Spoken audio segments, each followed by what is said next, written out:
bien sur nos deux jambes avec Didier et Valérie, puisque Didier Achalm est vice-président du conseil départemental du Cantal en charge de l'attractivité, de la mobilité et des grandes infrastructures, et Valérie Cabecas est vice-présidente en charge de la solidarité territoriale, de la culture, du développement et des usages numériques. Voilà, donc on est bien sur ce binôme et ce duo de compétences autour de l'attractivité et la mise finalement à disposition des technologies numériques pour concrétiser cette attractivité. Donc Didier Achalm, aujourd'hui, est-ce qu'on peut faire un retour sur l'ensemble des stratégies, une sorte d'histoire de l'attractivité Made in Cantal pour voir où on en est aujourd'hui, ce qui a été fait, ce que vous êtes en train de faire et ce que vous allez faire? Oui, bonjour. Bonjour à tous. D'abord, merci de m'accueillir sur cette table. Je crois que c'est important qu'on puisse effectivement témoigner de ce qui a été fait dans le Cantal. Vous avez passé les 2 jours précédents, vous en avez déjà beaucoup parlé et beaucoup déploré le sujet, si j'ose dire. Mais il est important parfois de faire des répétitions, c'est la base de la communication. Merci aux partenaires qui sont là aussi aujourd'hui. Je crois qu'on On va laisser Chantal faire l'annonce.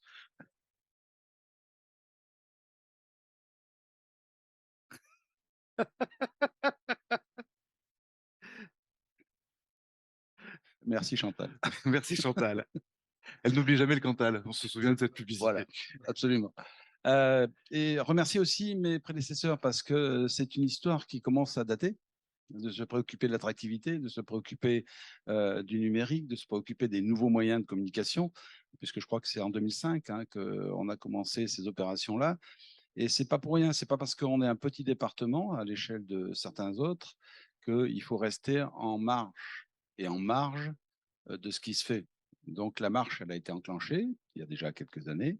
Elle se poursuit. On essaye de faire des opérations, on essaye de faire bouger, on essaye de faire parler du Cantal parce qu'il faut trouver des solutions. Et les nouvelles technologies ont permis de développer des situations nouvelles et d'avoir des opérations, j'espère, en tout cas on en a certains témoignages, qui concrètement amènent des gens sur le territoire. Et plus largement, au-delà de l'action numérique, donc cybercantal, effectivement, dont on a beaucoup parlé pendant les 2 jours qui précèdent, mais on est quand même dans un département qui est au plein emploi. On est dans un département où il y a de très belles entreprises. Il y a des sessions d'accueil d'actifs. Il y a aussi sur le volet effectivement de la mobilité des questions d'enclavement qui se posent. Aujourd'hui, au-delà du numérique, comment le département du Cantal travaille à attirer justement de nouveaux actifs? Parce que je sais qu'il y a beaucoup de difficultés à trouver des ressources dans les entreprises locales. Oui, en plus, on est dans une période où globalement, il y a le plein emploi. Dans le Cantal, à peu près, hein, je crois qu'on est à 3 à 4 % de chômeurs, mais on est vraiment en situation de plein emploi effectif. Et quand on discute avec des entreprises, et ce matin, j'ai bu un café dans un petit café à Murat en passant, c'est un peu un point de repère, et il me disait qu'il a eu tout le mal du monde à trouver 2 personnes pour faire le ménage dans son hôtel cet été. Et ça, globalement, il y a un changement de paradigme sur le travail. Il faut que le travail soit en adéquation avec la philosophie des nouveaux arrivants. Et ça, c'est une vraie problématique. Nous, on a des atouts. Je pense que le Cantal a de vrais atouts. Il y a de vrais atouts de qualité de vie. On l'a vu pendant la période Covid, on l'a vu sur cet afflux qu'on a eu sur l'immobilier. Alors, peut-être pas des nouveaux arrivants qui vont se fixer complètement, mais en tout cas sur l'achat de résidence, on l'a vu. Pourquoi? Parce qu'il y avait ce besoin de respirer et le Cantal a cette image-là. Il y a eu une Et augmentation significative oui, de l'achat de propriétés sur le Cantal pendant la période Covid. des biens qui traînaient chez les notaires depuis 3, 4 ans, 5 ans, se sont vendus, mais immédiatement. Euh, alors, c'était peut-être un réflexe de s'acheter un bout de verre quelque part au cas où, hein, parce que quand on est resté coincé dans un confinement en ville, C'était un je peu pense qu'on a, on comme a envie de respirer, comme s'acheter un abri anti-atomique, un peu ça. peut-être. En tout cas, là, c'est un phénomène qui témoigne d'un événement, hein, c'est événementiel. Mais par contre, sur la philosophie d'attirer des gens, on est quand même dans un marketing de concurrence entre départements. Il faut être honnête. Oui. Tout le monde essaye de faire venir une population nouvelle. Pour autant, je pense que le Cantal a quand même des vrais atouts que peu de régions ont et peu de départements ont. On a une beauté des paysages qui est exceptionnelle, hein, et il ne faut pas aller courir à des milliers de kilomètres pour monter au Puy-Marie et voir les vallées qui partent. Il ne faut pas aller aux États-Unis. On n'a pas besoin d'aller voir ça aux États-Unis. On l'a dans le Cantal. On a un terrain de jeu pour les sportifs qui est fabuleux. fabuleux. On a du trail partout, on a des pistes à peu près partout, on a des chemins de randonnée magnifiques. Il faut en profiter. Mais ça ne fait pas le travail. C'est à côté du travail.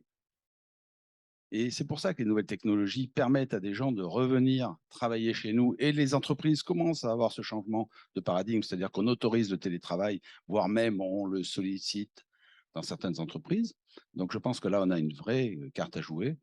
Le département a sa place et c'est pour ça qu'on réfléchit sur l'agence d'attractivité parce que je pense que ce sera la meilleure des choses. Il faut que sur la concurrence entre départements, le numéro d'appel unique dans le département permette à ces gens-là d'avoir tous les services dans un numéro unique. Et je crois que là, ça sera une vraie marche en avant. Bon, on va en parler, on va faire témoigner dans quelques instants à la fois l'agence d'attractivité de la Lozère, qui s'est effectivement dotée de cet outil-là, et puis on fera également témoigner Aurore Thibault, qui pilote pour le compte du département de la Corrèze l'opération Venez vivre en Corrèze. Et typiquement, c'est ce numéro unique, une prise en charge individualisée.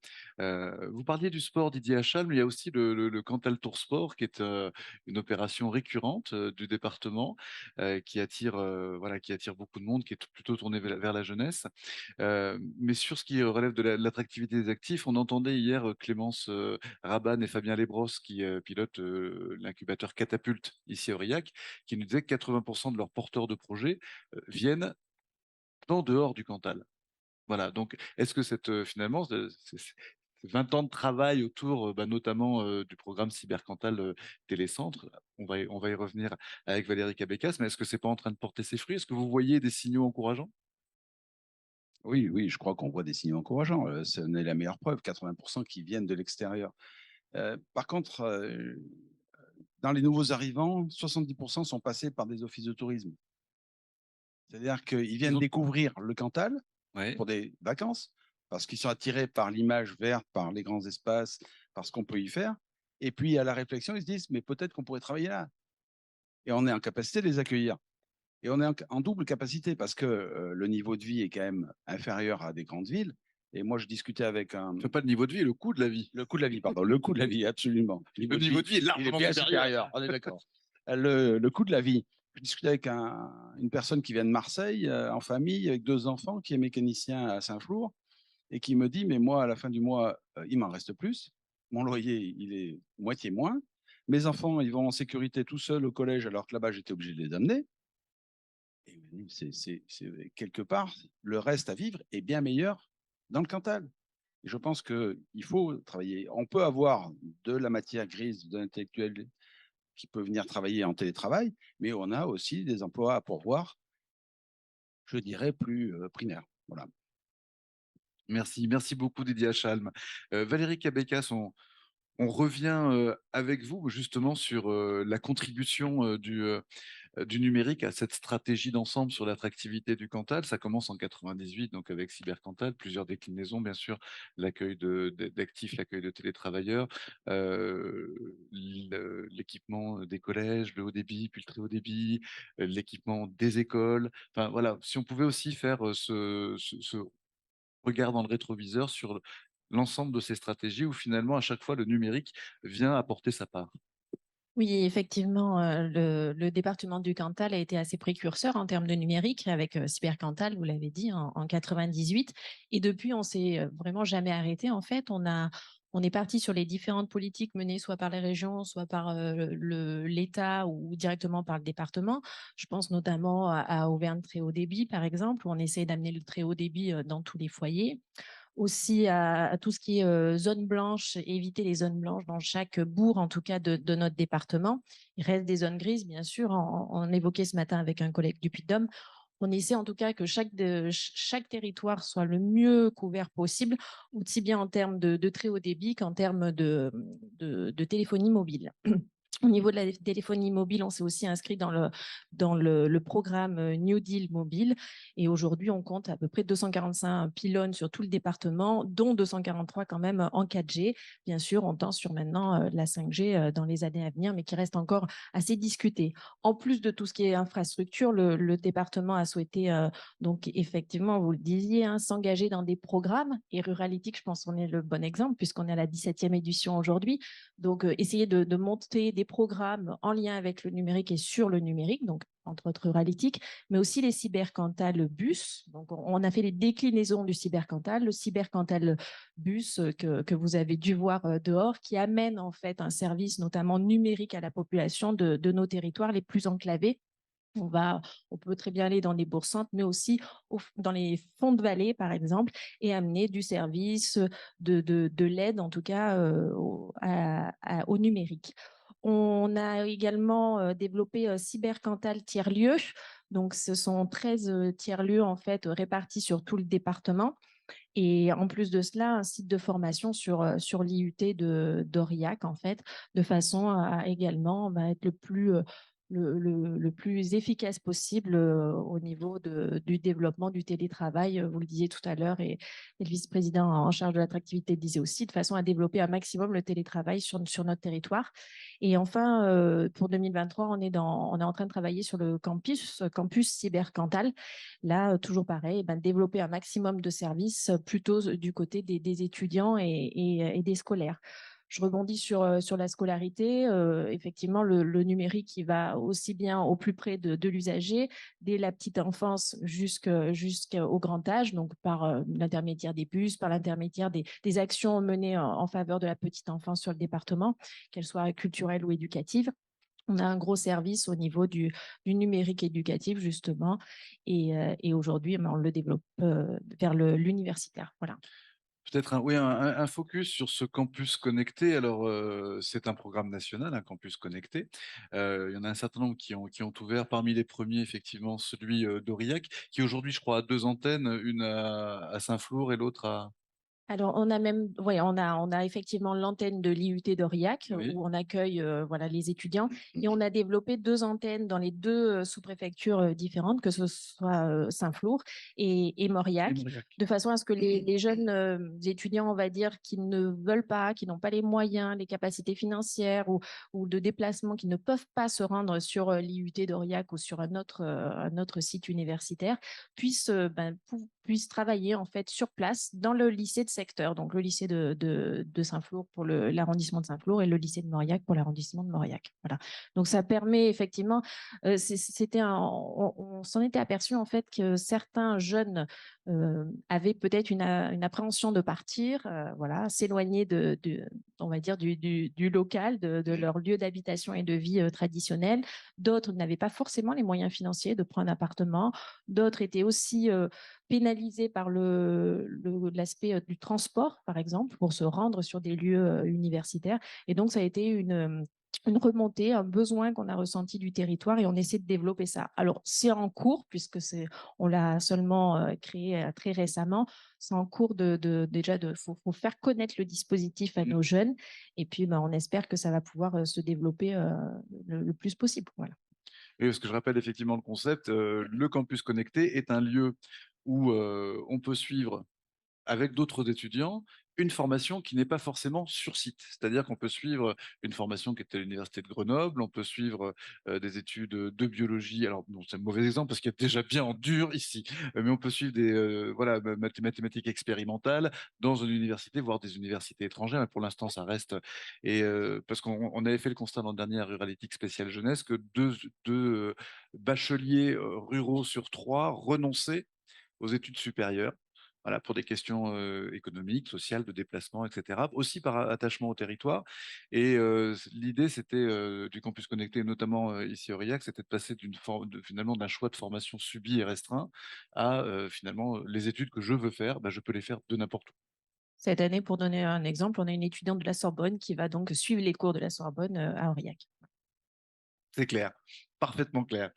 Et puis effectivement, l'attractivité, c'est attirer, oui, maintenir sa jeunesse au, au pays, c'est très bien aussi parce qu'on sent aussi chez les jeunes ruraux un attachement et le déracinement universitaire n'est pas forcément toujours très bien vécu. Merci beaucoup à tous les deux. Je vais demander à Guillaume Delorme de nous rejoindre. Guillaume est directeur de l'ingénierie, de l'attractivité et du développement au conseil départemental de la Lozère. Installez-vous, Guillaume. Merci beaucoup d'être avec nous. Donc, on souhaitait partager effectivement cette approche qui est celle d'une agence d'attractivité, enfin cet outil-là, puisque Guillaume travaille pour le conseil départemental et donc c'est lui la tutelle, si j'ose dire, de l'agence d'attractivité. Vous allez nous raconter à la fois ben, le diagnostic de départ, pourquoi cette agence et puis qu'est-ce qu'elle fait aujourd'hui. Oui, plus globalement que même l'agence, c'est même toute une politique d'accueil et d'attractivité qui est menée en Lozère depuis 10 ans sous la forme actuelle. Mais voilà, cette question d'accueillir des nouveaux habitants, elle s'est posée assez rapidement une fois qu'on est arrivé au bas, comme beaucoup d'autres territoires ruraux, après le, après l'exode rural massif historique. Vous le savez, la Lozère, c'est le plus petit département de France, hein, 76 000 habitants aujourd'hui, un solde naturel négatif et de plus en plus négatif avec le temps. En tous les cas, voilà, mais c'est le cas de beaucoup de territoires ruraux hein, qui ont ces perspectives-là d'évolution. Et donc, finalement, effectivement, la logique, c'est d'investir sur le solde migratoire pour une stabilité de la population, voire pour une petite croissance, voire une grosse croissance de la population. C'est ce que les élus nous demandent, hein, la grosse croissance, mais on va déjà travailler à faire la stabilité et une croissance déjà significative. Et puis c'est vrai que c'est ce que vous évoquiez, hein, c'est une situation de plein emploi sur nos territoires ruraux, avec aujourd'hui à peu près 1000 offres d'emploi à pourvoir pour nous sur le territoire lozérien. Donc, nécessairement, une nécessité d'investir sur l'accueil de salariés. C'est aussi des chefs d'entreprise qui ont une moyenne d'âge de plus de 55 ans.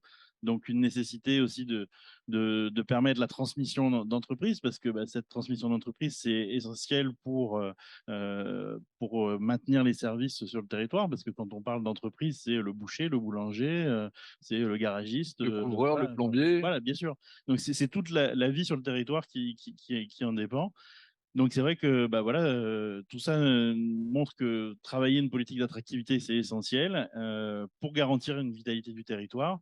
Et effectivement, cette approche-là, on la place dans la logique des nouveaux habitants, mais il ne faut pas mettre de côté la logique touristique, parce que l'attractivité touristique, elle construit finalement et elle enrichit cette logique de nouveaux habitants, parce que souvent, nos futurs nouveaux habitants, ils découvrent le territoire via le tourisme, et donc l'attractivité touristique est vraiment essentielle. Voilà, et donc ce qu'on a construit depuis 10 ans, c'est un fonctionnement en réseau avec des accompagnateurs de projets professionnels, Pôle emploi, les consulaires, l'agence de développement économique régional, et puis l'accompagnement plutôt du projet personnel qui est fait par les territoires PETR, par le département, voilà, avec un rôle un peu dans les deux domaines de l'agence départementale d'attractivité et d'innovation territoriale, Lozère Développement, et le département qui essaye de coordonner un petit peu tout ce travail-là. Donc voilà, il y a une vingtaine de structures qui travaillent dans ce cadre-là. On a fait une évaluation l'année dernière, ce qui nous a conduit à régler un petit peu certaines choses. Mais voilà, c'est un dispositif qui pour nous est vraiment, vraiment important. Cette agence, elle a été mise en place quand, en fait? La Alors, décision de faire une agence d'attractivité, un outil dédié. l'agence, elle était une agence de développement économique Mhm. par le passé. Elle s'est transformée en agence d'attractivité.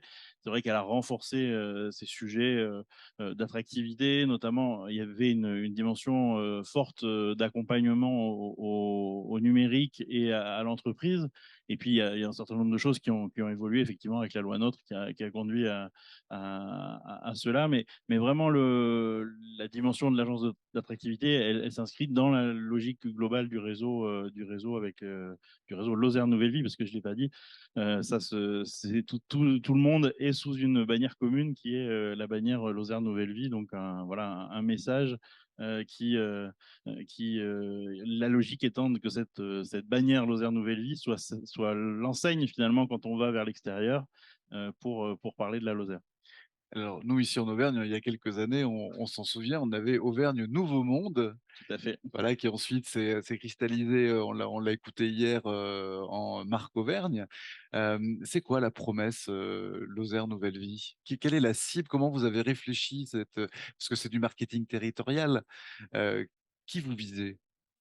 On on vise tous ceux qui veulent venir chez nous. C'est pas forcément une très bonne réponse. L'idée, c'est effectivement de répondre à nos aujourd'hui, et d'autant plus aujourd'hui, à répondre à nos besoins que j'évoquais tout à l'heure, les emplois non pourvus, les entreprises à reprendre, voilà, tous ceux qui finalement vont avoir un qui vont avoir un coup de cœur pour la Lozère, ils vont avoir envie de venir y porter un projet. On a, dans les 10 ans qui viennent de passer, plutôt eu une logique de dire, voilà, on est prêt à vous accueillir Ouais. et on va faire en sorte, avec notre connaissance du territoire, avec les compétences de chacun, de vous proposer une solution pour vous, en essayant d'assembler au mieux, de vous faire quelque chose aux petits oignons et personnalisé. Euh, Aujourd'hui, cette logique-là, on va la poursuivre parce qu'elle est aussi importante, hein. C'est finalement de dire, on est accueillant pour tout projet, on va l'étudier, on va travailler avec vous pour qu'il s'aboutisse, qu'il puisse s'insérer territorialement. Mais en même temps, on a des besoins forts, des besoins, comme je le disais, sur de l'emploi, sur de la reprise d'entreprise.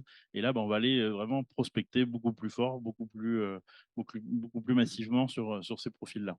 Et alors, quels sont les canaux que vous utilisez et du coup le rôle du numérique? Parce que quelque part, c'est les petites annonces de la Lozère, hein, c'est les entreprises à reprendre. Comment vous valorisez ça et quels sont les réseaux que vous utilisez justement pour aller chercher ces potentiels repreneurs d'entreprises ou ces porteurs de compétences pour les emplois non pourvus?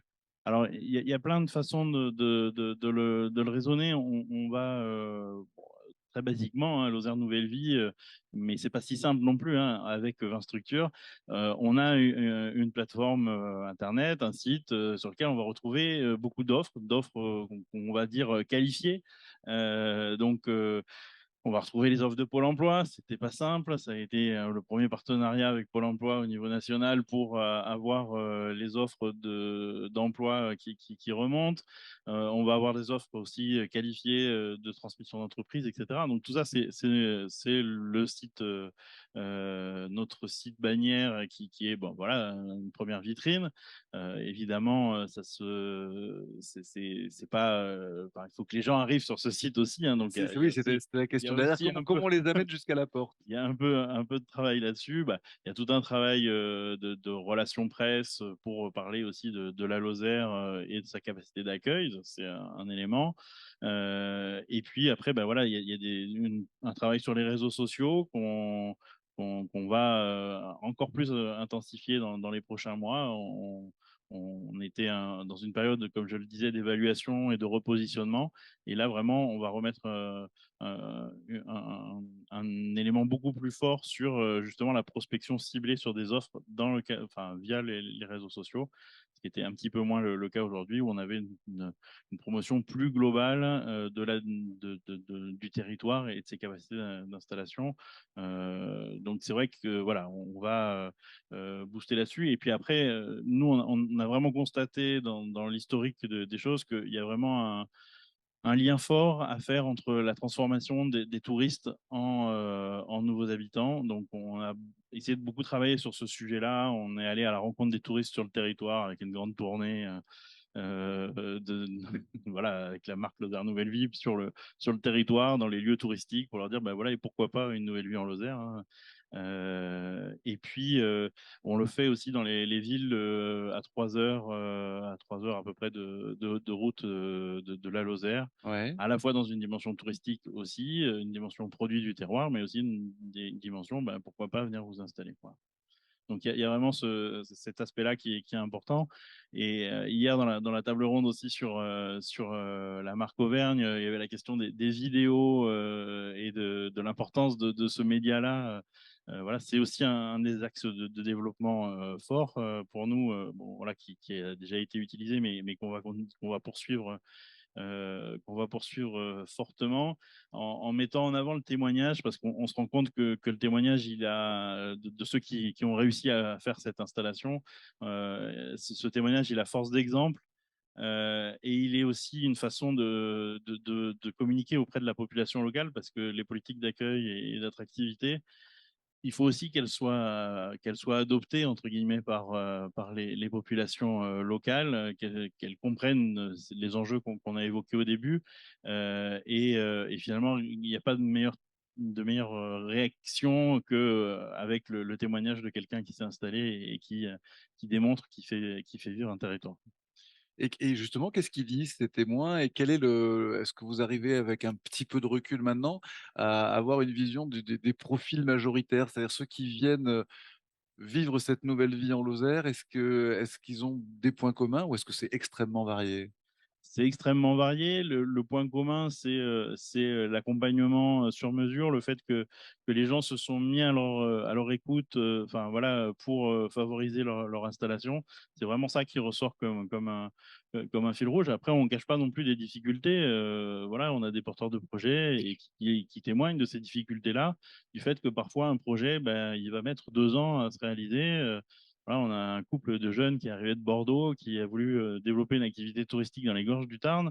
Mais ils ont eu plein de difficultés parce qu'on est dans un parc national, il y a des contraintes environnementales, il y a plein d'autorisations à obtenir, etc.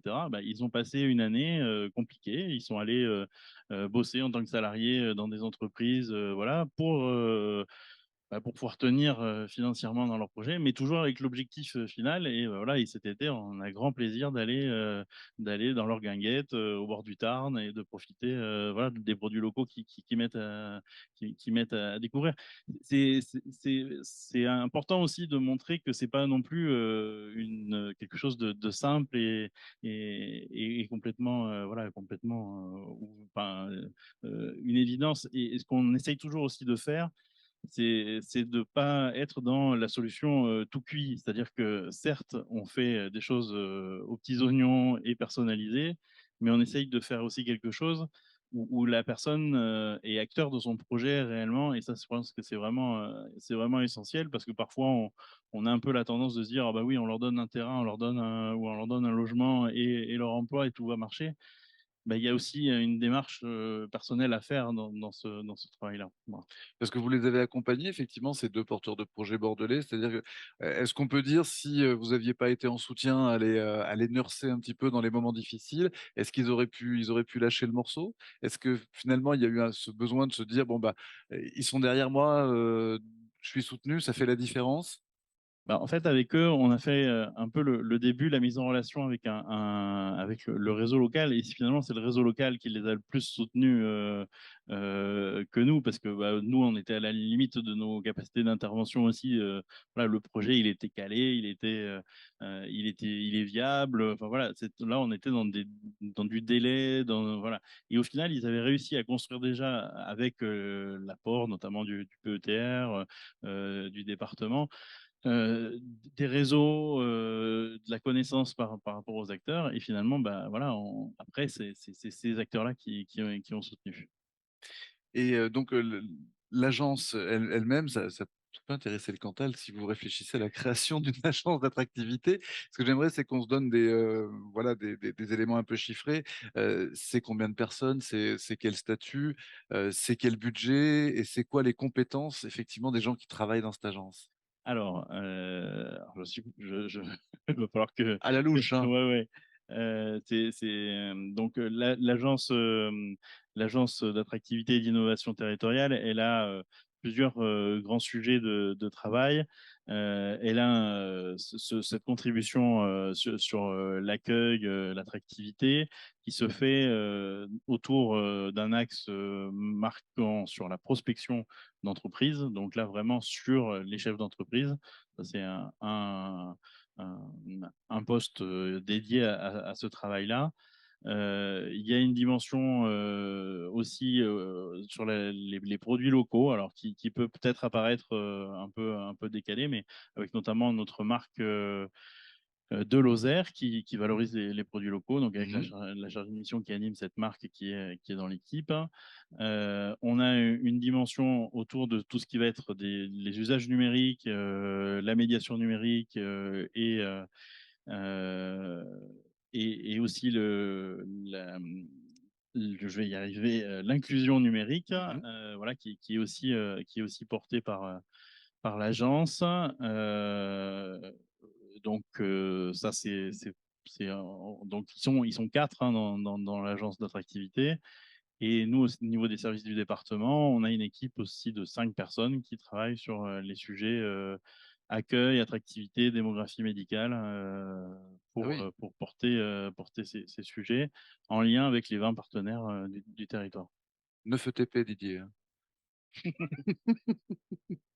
Comment vous regardez ça justement? Comment vous imaginez alors, est-ce que c'est une agence, pas une agence? Enfin, je sais pas, c'est peut-être trop tôt pour le dire, mais qu'est-ce que vous auriez, enfin, de quoi vous auriez besoin dans un outil comme ça d'attractivité en termes de compétences, les profils que vous voudriez avoir pour justement porter cette attractivité cantalienne?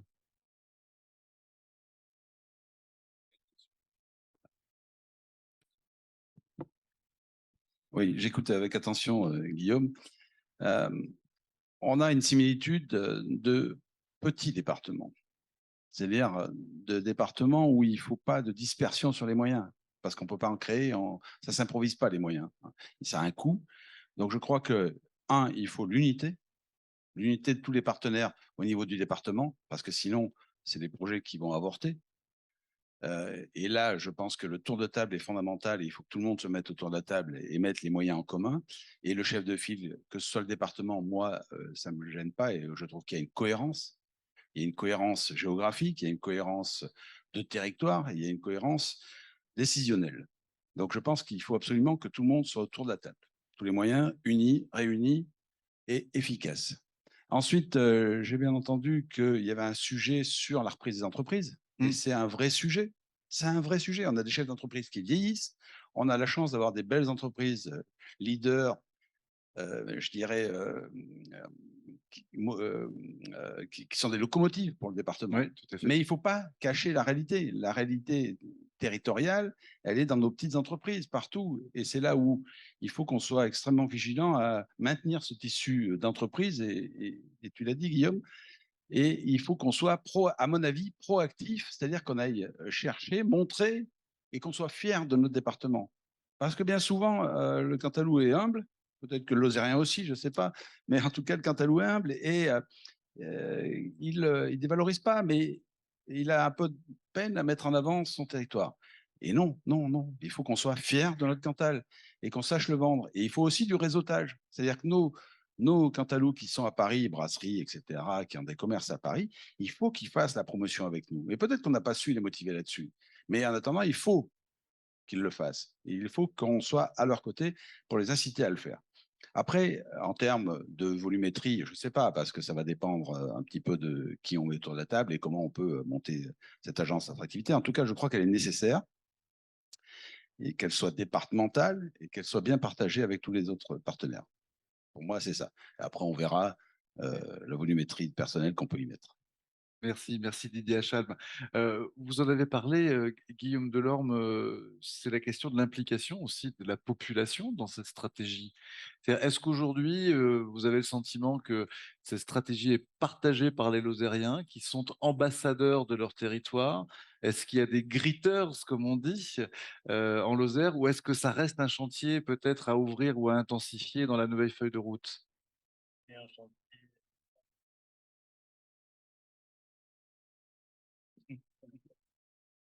Celui-là, ça marche pas. C'est un chantier permanent. C'est un chantier permanent parce que aussi les périodes qu'on a connues avec la crise Covid ont un peu refermé tout le monde un peu sur soi-même. C'est une nécessité aussi de montrer enfin, l'importance absolue que ça a pour nos territoires et parfois tout le monde ne l'aperçoit pas. Et donc c'est un travail permanent, c'est un travail à intensifier. Voilà, c'est un de nos objectifs très clairement dans les dans les prochaines années, dans les prochains mois. Et même parfois, enfin, l'évaluation qu'on a faite de notre politique publique, elle l'a dit aussi, c'est parfois même dans les structures, dans les partenaires qui sont de cette politique d'accueil.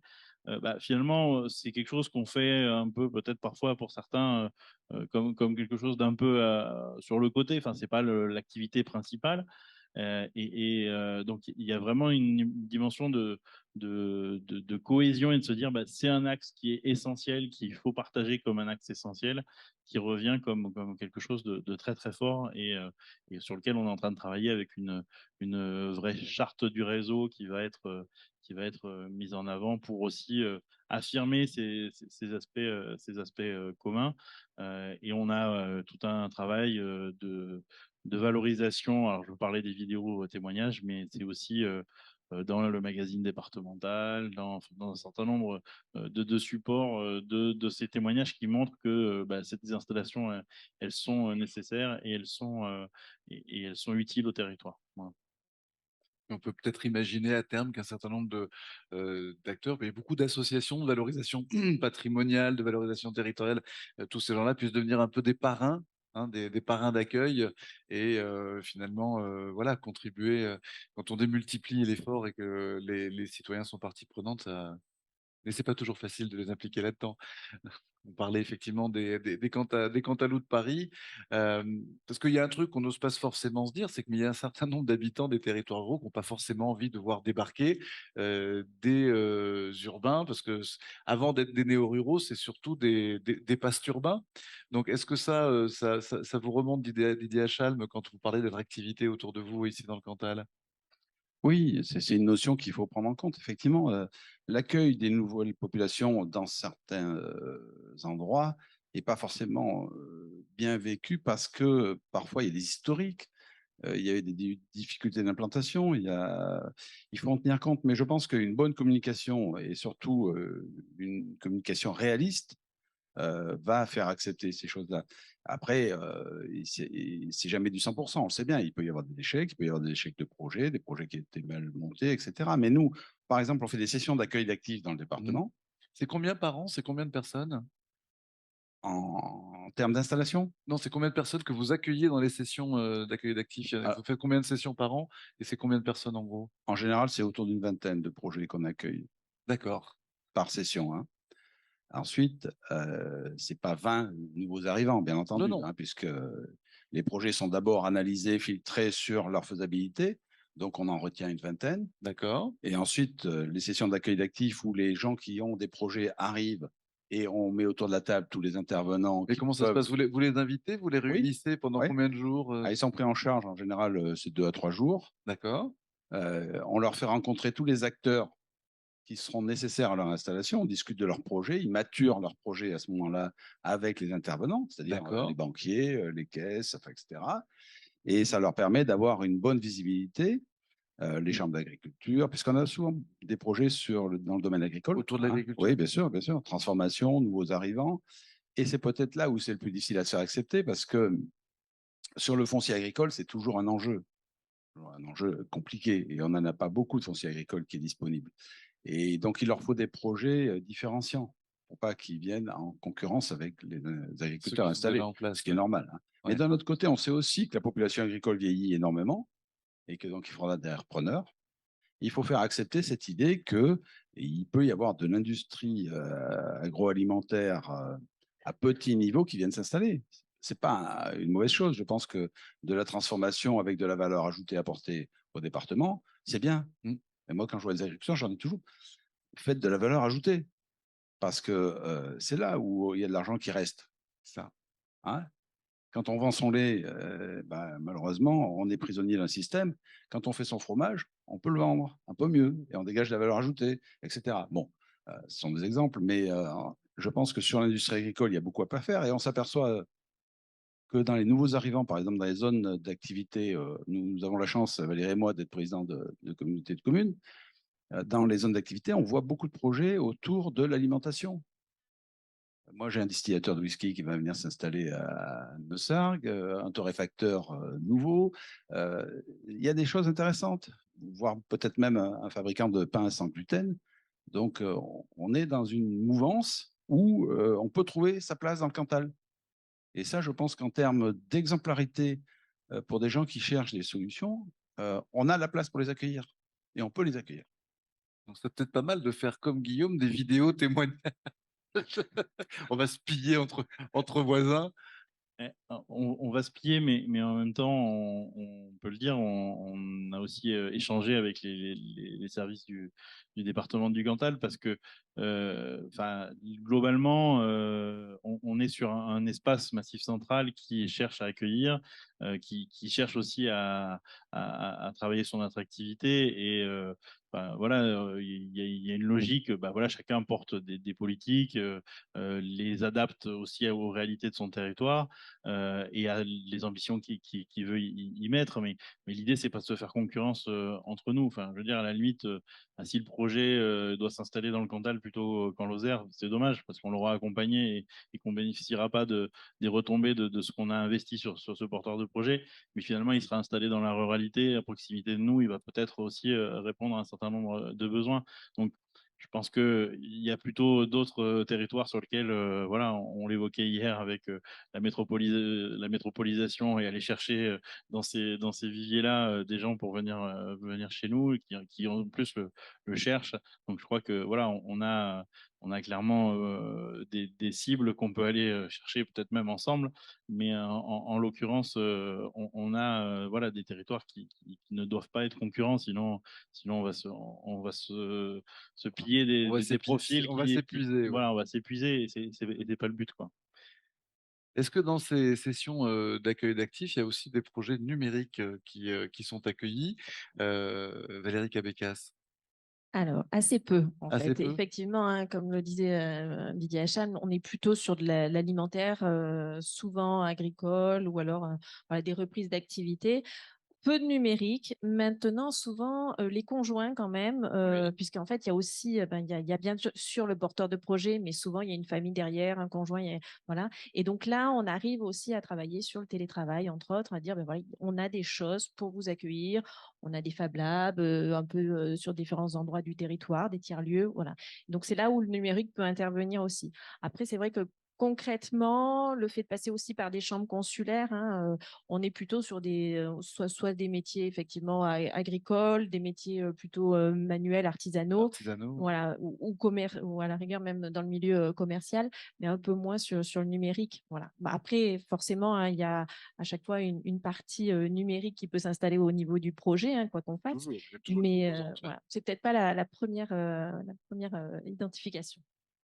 Merci beaucoup à tous les trois. On va accueillir à présent Aurore Thibault, qui est présidente et cofondatrice de l'AOUF, et on va évoquer avec elle le travail qu'elle réalise, qui est en cours, hein, qui a été initié, elle nous dira quand, un travail de fond qui s'appelle Venez vivre en Corrèze. Alors, étant natif de Brive, je trouve que c'est pas une mauvaise idée, en l'occurrence. Mais merci Aurore d'être avec nous.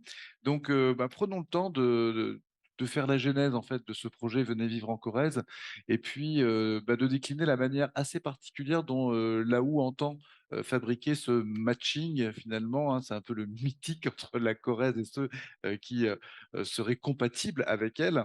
Donc voilà, racontez-nous comment cette histoire s'est-elle écrite et comment s'écrit-elle encore? Oui, bonjour à tous. Alors, nous ne travaillons pas du tout que pour la Corrèze, donc je ne vais pas Bien du tout sûr, parler que de la Corrèze. oui, tout à Je fait. vais en parler effectivement, mais du coup, on est une petite entreprise basée dans le Massif central. Moi-même, je suis issue du Massif central. On est à Limoges et on a un bureau à Clermont-Ferrand. On existe depuis 5 ans et la jeunesse de la Houppe, elle est liée au même constat que vous. Sur les 11 départements du Massif central, il y en a 9 qui ont perdu des habitants depuis 1900 et qui n'ont toujours pas retrouvé leur solde d'habitants de 1900. Donc pour le Cantal, l'Allier, par exemple, et la Haute-Loire en Auvergne, c'est à peu près moins 85 000 personnes chacun sur ces territoires-là. Donc rassurez-vous, il y a 30% des départements en France qui ont vécu cette baisse démographique massive liée à l'exode.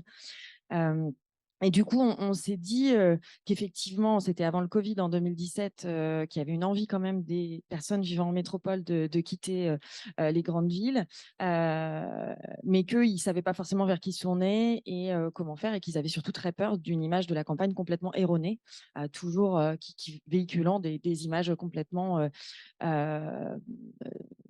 bête de notre vie qui serait sans vie sociale, pas très riche culturellement, pas très riche socialement, pas très riche humainement. Et là, je vais rejoindre Henri hier, avec lequel j'échange beaucoup, Henri Landès. Euh, Comment on peut être aussi éloigné du vivant aussi longtemps, voire toute sa vie. En fait, l'être humain n'est probablement pas fait pour ça. Et l'hypermétropolisation est peut-être tout simplement une parenthèse dans l'histoire de l'humanité. Du coup, moi, je suis une fervente défenseuse de la ruralité. On s'est dit, OK, on est convaincu que aussi, on ne peut pas avoir les meilleurs services publics en ruralité si on n'a pas une croissance démographique. Vous seriez à la tête de l'État, vous feriez pareil que l'État actuellement. C'est-à-dire que vous vous diriez, OK, quand il y a 300% de croissance démographique dans un département, j'ai besoin de créer des infrastructures, des écoles, des trains, etc. Et le train va rouler plus vite pour aller à Bordeaux. C'est normal, parce qu'il y a quasiment 1 million de personnes en Gironde. Donc, c'est normal qu'en Haute-Vienne, qu'en Corrèze, que dans le Lot et que dans le Cantal, le train roule moins vite. Il y a moins d'investissement parce que les gens s'en vont ou parce que les gens ne reviennent pas. Donc, nous, on est convaincus de quelque chose, c'est que en ayant une dynamique démographique, nous aurons une vie sociale et une vie économique plus intense, avec des investissements publics plus intenses. Je parle de vie sociale, c'est important avant de venir à nos opérations, parce que le Puy-en-Velay, dont on a beaucoup parlé pendant les Gilets jaunes, est passé de 26 000 à 19 000 habitants en 40 ans, donc soit une perte quasiment d'un quart de sa population, ce qui vous permet d'expliquer que quand on a moins de démographie, quand on a moins de gens, eh bien, au niveau social, ça peut se ressentir. Et nous l'avons vu pendant cette crise. Pour moi, la crise des Gilets jaunes était aussi une alerte. Donc voilà, donc on est une petite équipe basée donc à Limoges et à Clermont. Et du coup, nous, on s'est dit que le digital était une vraie solution pour attirer ces personnes, pour les capter. D'abord pour les capter, puis pour les suivre. Parce que comme vous l'avez dit très justement, un projet comme ce couple installé en Lozère, ça ne fonctionne pas en 2 jours. On ne fait pas venir des gens en 2 jours. Ce n'est pas immédiat, l'attractivité territoriale. C'est sur du temps long, c'est de l'investissement long. C'est pour ça que des agences, effectivement, sont des bons outils, parce que c'est des visions politiques de mettre une équipe à ce service-là pendant un temps long en se disant on va investir sur la durée. Du coup, nous, on travaille avec plusieurs agences d'attractivité en France ou parfois des conseils départementaux, mais tous les conseils départementaux avec lesquels on travaille directement, qui n'ont pas encore d'agence, sont en train d'en créer, et toutes avec des statuts hybrides entre le tourisme et l'attractivité. Donc, c'est assez intéressant. On a participé à certaines créations d'agences. En tout cas, on a été concertés pour savoir, pour en discuter en tout cas. Et du coup, donc nous, on s'est dit, on va faire des campagnes d'attractivité au service de territoires, donc soit des EPCI, soit des départements. À l'échelle d'une commune, ça a moins de sens. À l'échelle d'une région, ça a moins de sens pour le candidat, parce qu'il ne se projette pas en Nouvelle-Aquitaine ou en Occitanie. Il se projette à une échelle plus petite. Voilà, c'est un peu grand. Donc, on réfléchit à l'échelle de bassin de vie. Et du coup, on a travaillé avec la Haute-Marne, la Meuse. C'est difficile, le Grand Est. Très difficile avec la Corrèze, avec la Haute-Vienne. On démarre avec la Creuse en septembre. On a travaillé avec les Côtes-d'Armor, etc., etc. Donc, on travaille avec pas mal de territoires. Et du coup, donc, qu'est-ce qu'on fait pour ces territoires? Donc, on va essayer de capter du volume. Alors, notre objectif n'est pas de ramener des wagons de 5000 personnes d'un coup qui arriveraient dans le Cantal ou dans l'Aveyron ou dans la Lozère. Ça ne peut pas arriver comme ça. C'est beaucoup plus complexe. Mais d'amener un certain volume. C'est-à-dire qu'aujourd'hui, la croissance démographique de nos territoires est encore faible. Et du coup, nous, l'objectif, c'est d'essayer d'aller un tout petit peu plus vite, d'essayer de concourir et de participer à ramener plus de gens que les gens qui viennent déjà actuellement. Donc, en Corrèze, on a fait venir 100 personnes en 1 an. Donc ça, c'est vrai que c'était assez chouette. C'était une belle opération.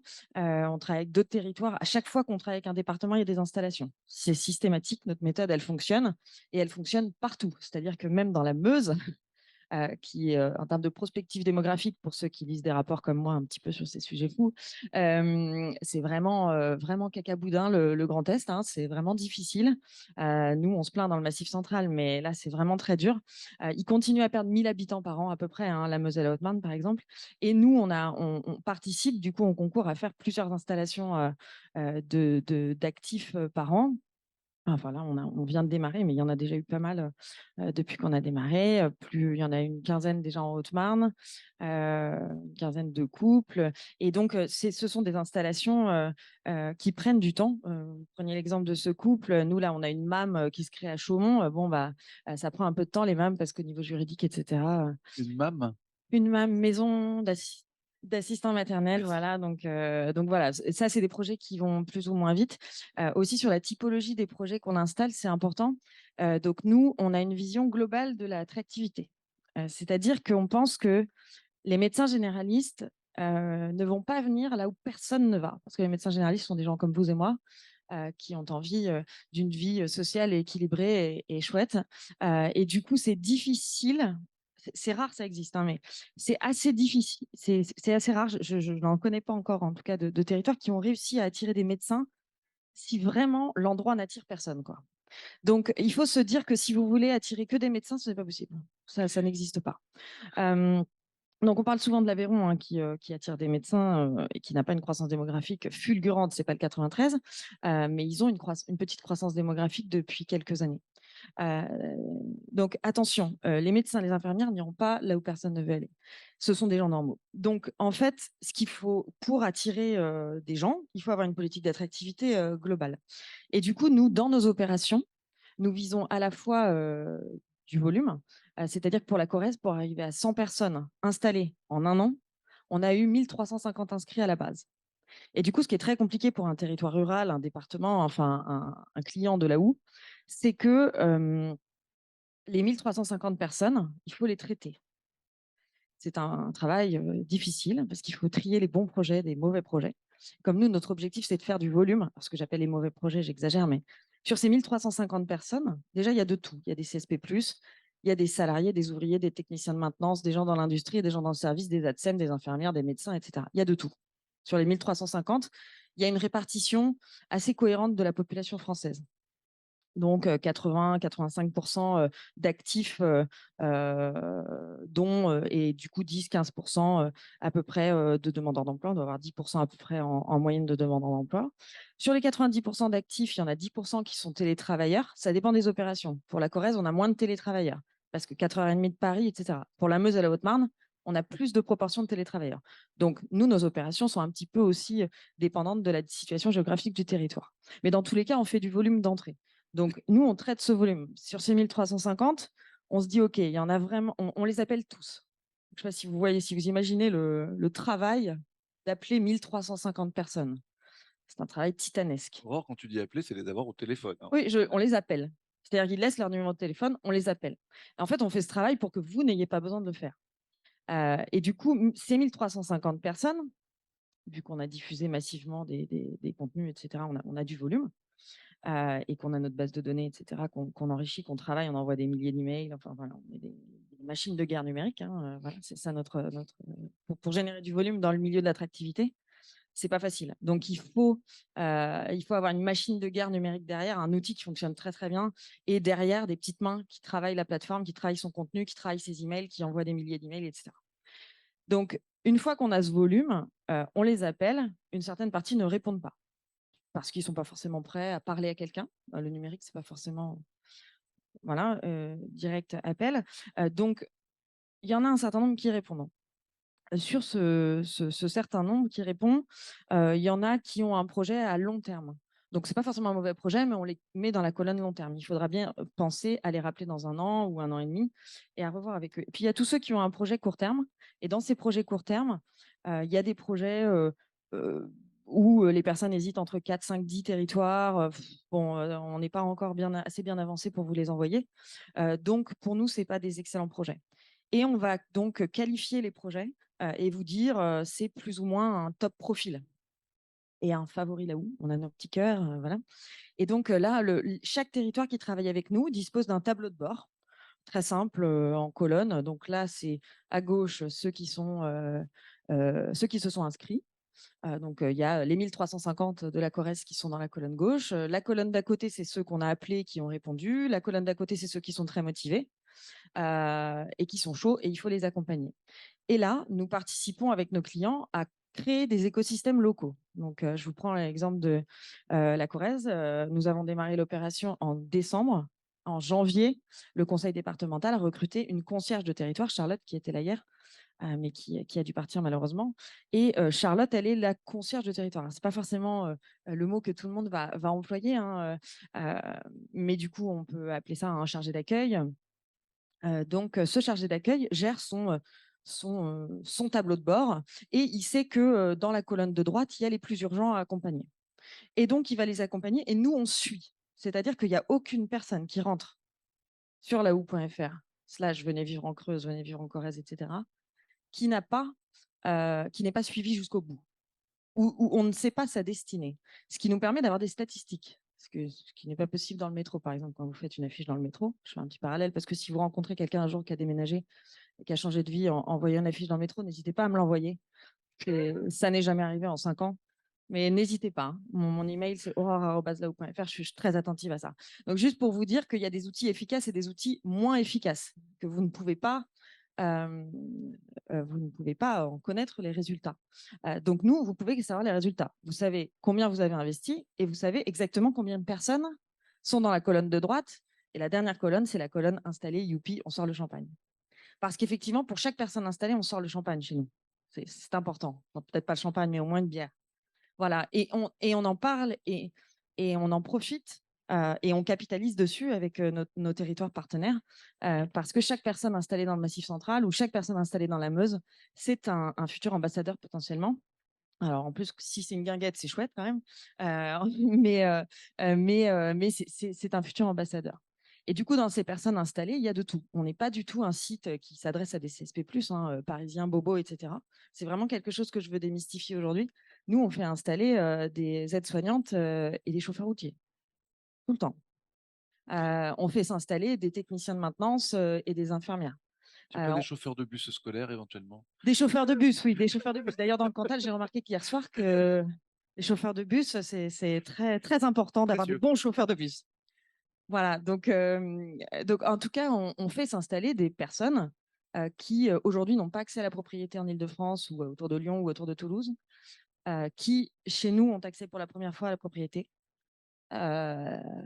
et qui parfois vont être des profils qui vont retaper des biens. Faut pas trop avoir peur parfois d'avoir des biens qui sont pas tout prêts à porter, quoi. Mais en tout cas, on a différents profils. Et ce qui est sûr, c'est qu'on met du temps à les accompagner, hein. Tout ça prend du temps. Les installations, quand on démarre avec un territoire, les premières installations, c'est 6 mois. Et ça, c'est les gens, vraiment, ils sont chauds, hein. Parce que pour s'installer dans 6 mois, il faut être prêt, quoi. Tiens, je suis décidé, je veux aller là. Que les valises soient déjà faites. Presque. En tout cas, le boulot, il est en cours d'être cherché, etc. Donc, on a des salariés, on a des télétravailleurs. On a bien sûr des cadres, évidemment, aussi, hein, qui se positionnent. On a des soignants, on a de tout, en fait, voilà, dans nos opérations. Et du coup, on a de tout s'installe, enfin, tous les publics s'installent. Et du coup, je reviens sur le tourisme. C'est une question qui a été pas mal abordée. Du coup, on démarre pour la région Bourgogne-Franche-Comté une opération, enfin une mission là, préalable à une potentielle opération ce printemps, parce qu'en fait, effectivement, nous, on est convaincus de ces statistiques, hein, que vous affirmez que certains touristes sont en tout cas des potentiels nouveaux habitants. Et du coup, la marche, en fait, c'est de faire passer nos agents d'office de tourisme en agents d'accueil d'attractivité. C'est-à-dire que Charlotte Courty, qui a été recrutée par le conseil départemental de la Corrèze, c'est super. Mais la personne, si Charlotte existait dans un office de tourisme, il est probable qu'elle avait la même personnalité qu'elle a aujourd'hui, en fait. Et souvent, nos agents d'office de tourisme sont des gens merveilleux. Ils aiment leur territoire comme personne. Ils en connaissent les recoins. Les fameux recoins qui font que quand on est nouvel habitant, on ne veut pas seulement se balader dans le truc touristique de tout le monde. On veut ces petits détails. Ce qui manque aux offices de tourisme aujourd'hui, c'est déjà d'être légitime pour le faire, pour se dire, moi, je peux être un agent d'attractivité aussi, et des informations sur l'économie et un écosystème, donc être pote avec le mec de l'agence immobilière, être en lien avec les agents économiques et ne pas hésiter à le mettre en relation. Donc nous, ce qu'on va faire là pendant 6 mois, c'est qu'on va former tous les agents d'accueil des offices de tourisme de la région Bourgogne-Franche-Comté. Je peux vous donner un petit paquet. On va commencer par un premier lot. Parce que on a fur et à mesure de ces milliers de personnes qu'on a traitées, hein, parce que nous, on a appelé des milliers de personnes, on a mis en relation plus de 5000 personnes avec nos territoires ruraux. On a eu plusieurs centaines d'installations. Donc, on maîtrise, ça y est, là, on sait qui c'est, on sait qui part, qui vient, comment ils viennent, en combien de temps ils viennent, c'est quoi leur profil, c'est quoi leurs besoins, c'est quoi leurs questions, et comment il faut bien les accueillir. Et du coup, donc, la région Bourgogne-Franche-Comté nous mandate pour former ces agents d'accueil touristiques qui, je pense, pour la majorité, sont volontaires à de l'accueil d'attractivité pour transformer plus rapidement ces touristes en nouveaux arrivants. Voilà, et en faire un pipe naturel, c'est-à-dire que nous, on amène à grands coups de publicité sur Internet, de bases de données email, etc., et de partenariats, des milliers de personnes à s'inscrire sur laou.fr, du coup, sur notre site, et on les renvoie vers vous. Mais il y a ce flux naturel touristique que vous avez déjà payé dans une certaine sorte, donc qu'il faut réutiliser. Nous, on n'est pas tout le temps à prêcher pour notre paroisse, donc il faut réutiliser ce flux, il faut bien l'utiliser. Et du coup, il faut cumuler les flux si on veut retrouver une croissance démographique pérenne voilà, dans nos territoires. Merci beaucoup Aurore. Est-ce qu'on peut faire justement un focus sur la stratégie qui a été déployée en Corrèze? Bien sûr. Parce que il y a d'un côté effectivement cette antériorité que vous avez sur ce secteur du matching territoire aspiration rurale, donc une base de données, des gens qui viennent vers Laou parce qu'ils ont un projet, et donc c'est la marque Laou qui joue ce rôle d'aspirateur, si je puis dire. Oui. Mais ensuite, comment, par exemple, Pascal Coste, dans le département de la Corrèze, est venu vers vous? Comment il a formulé sa demande, en fait? Alors, comme dans beaucoup de situations, quand on est une entreprise privée, c'est pas Pascal Coste qui vient vers vous, c'est plutôt nous qui allons vers lui. Donc, je suis allée vers lui, mais l'avantage de Monsieur Coste, pour ceux qui le connaissent, j'imagine que vous êtes nombreux ici dans le Cantal, c'est qu'il décide rapidement et qu'il a ce qu'on appelle une vraie volonté politique. C'est-à-dire que lui, il veut que la Corrèze s'en sorte. Il n'y a pas de question. On ne peut pas douter de cette envie, de cette ambition. Donc, quand on lui présente un projet concret avec des résultats, on avait déjà des résultats avant la Corrèze, parce qu'on avait déjà fait la Haute-Vienne, on avait déjà fait. Il a dit oui tout de suite. Et donc, ça, c'est formidable. Et donc, on est parti tout de suite avec ses équipes. Alors, c'est sûr qu'il faut aller vite, hein, du coup. Donc, on est allé très, très vite. On a conclu en novembre et démarré en décembre. Donc, c'était un peu sueur froide, là.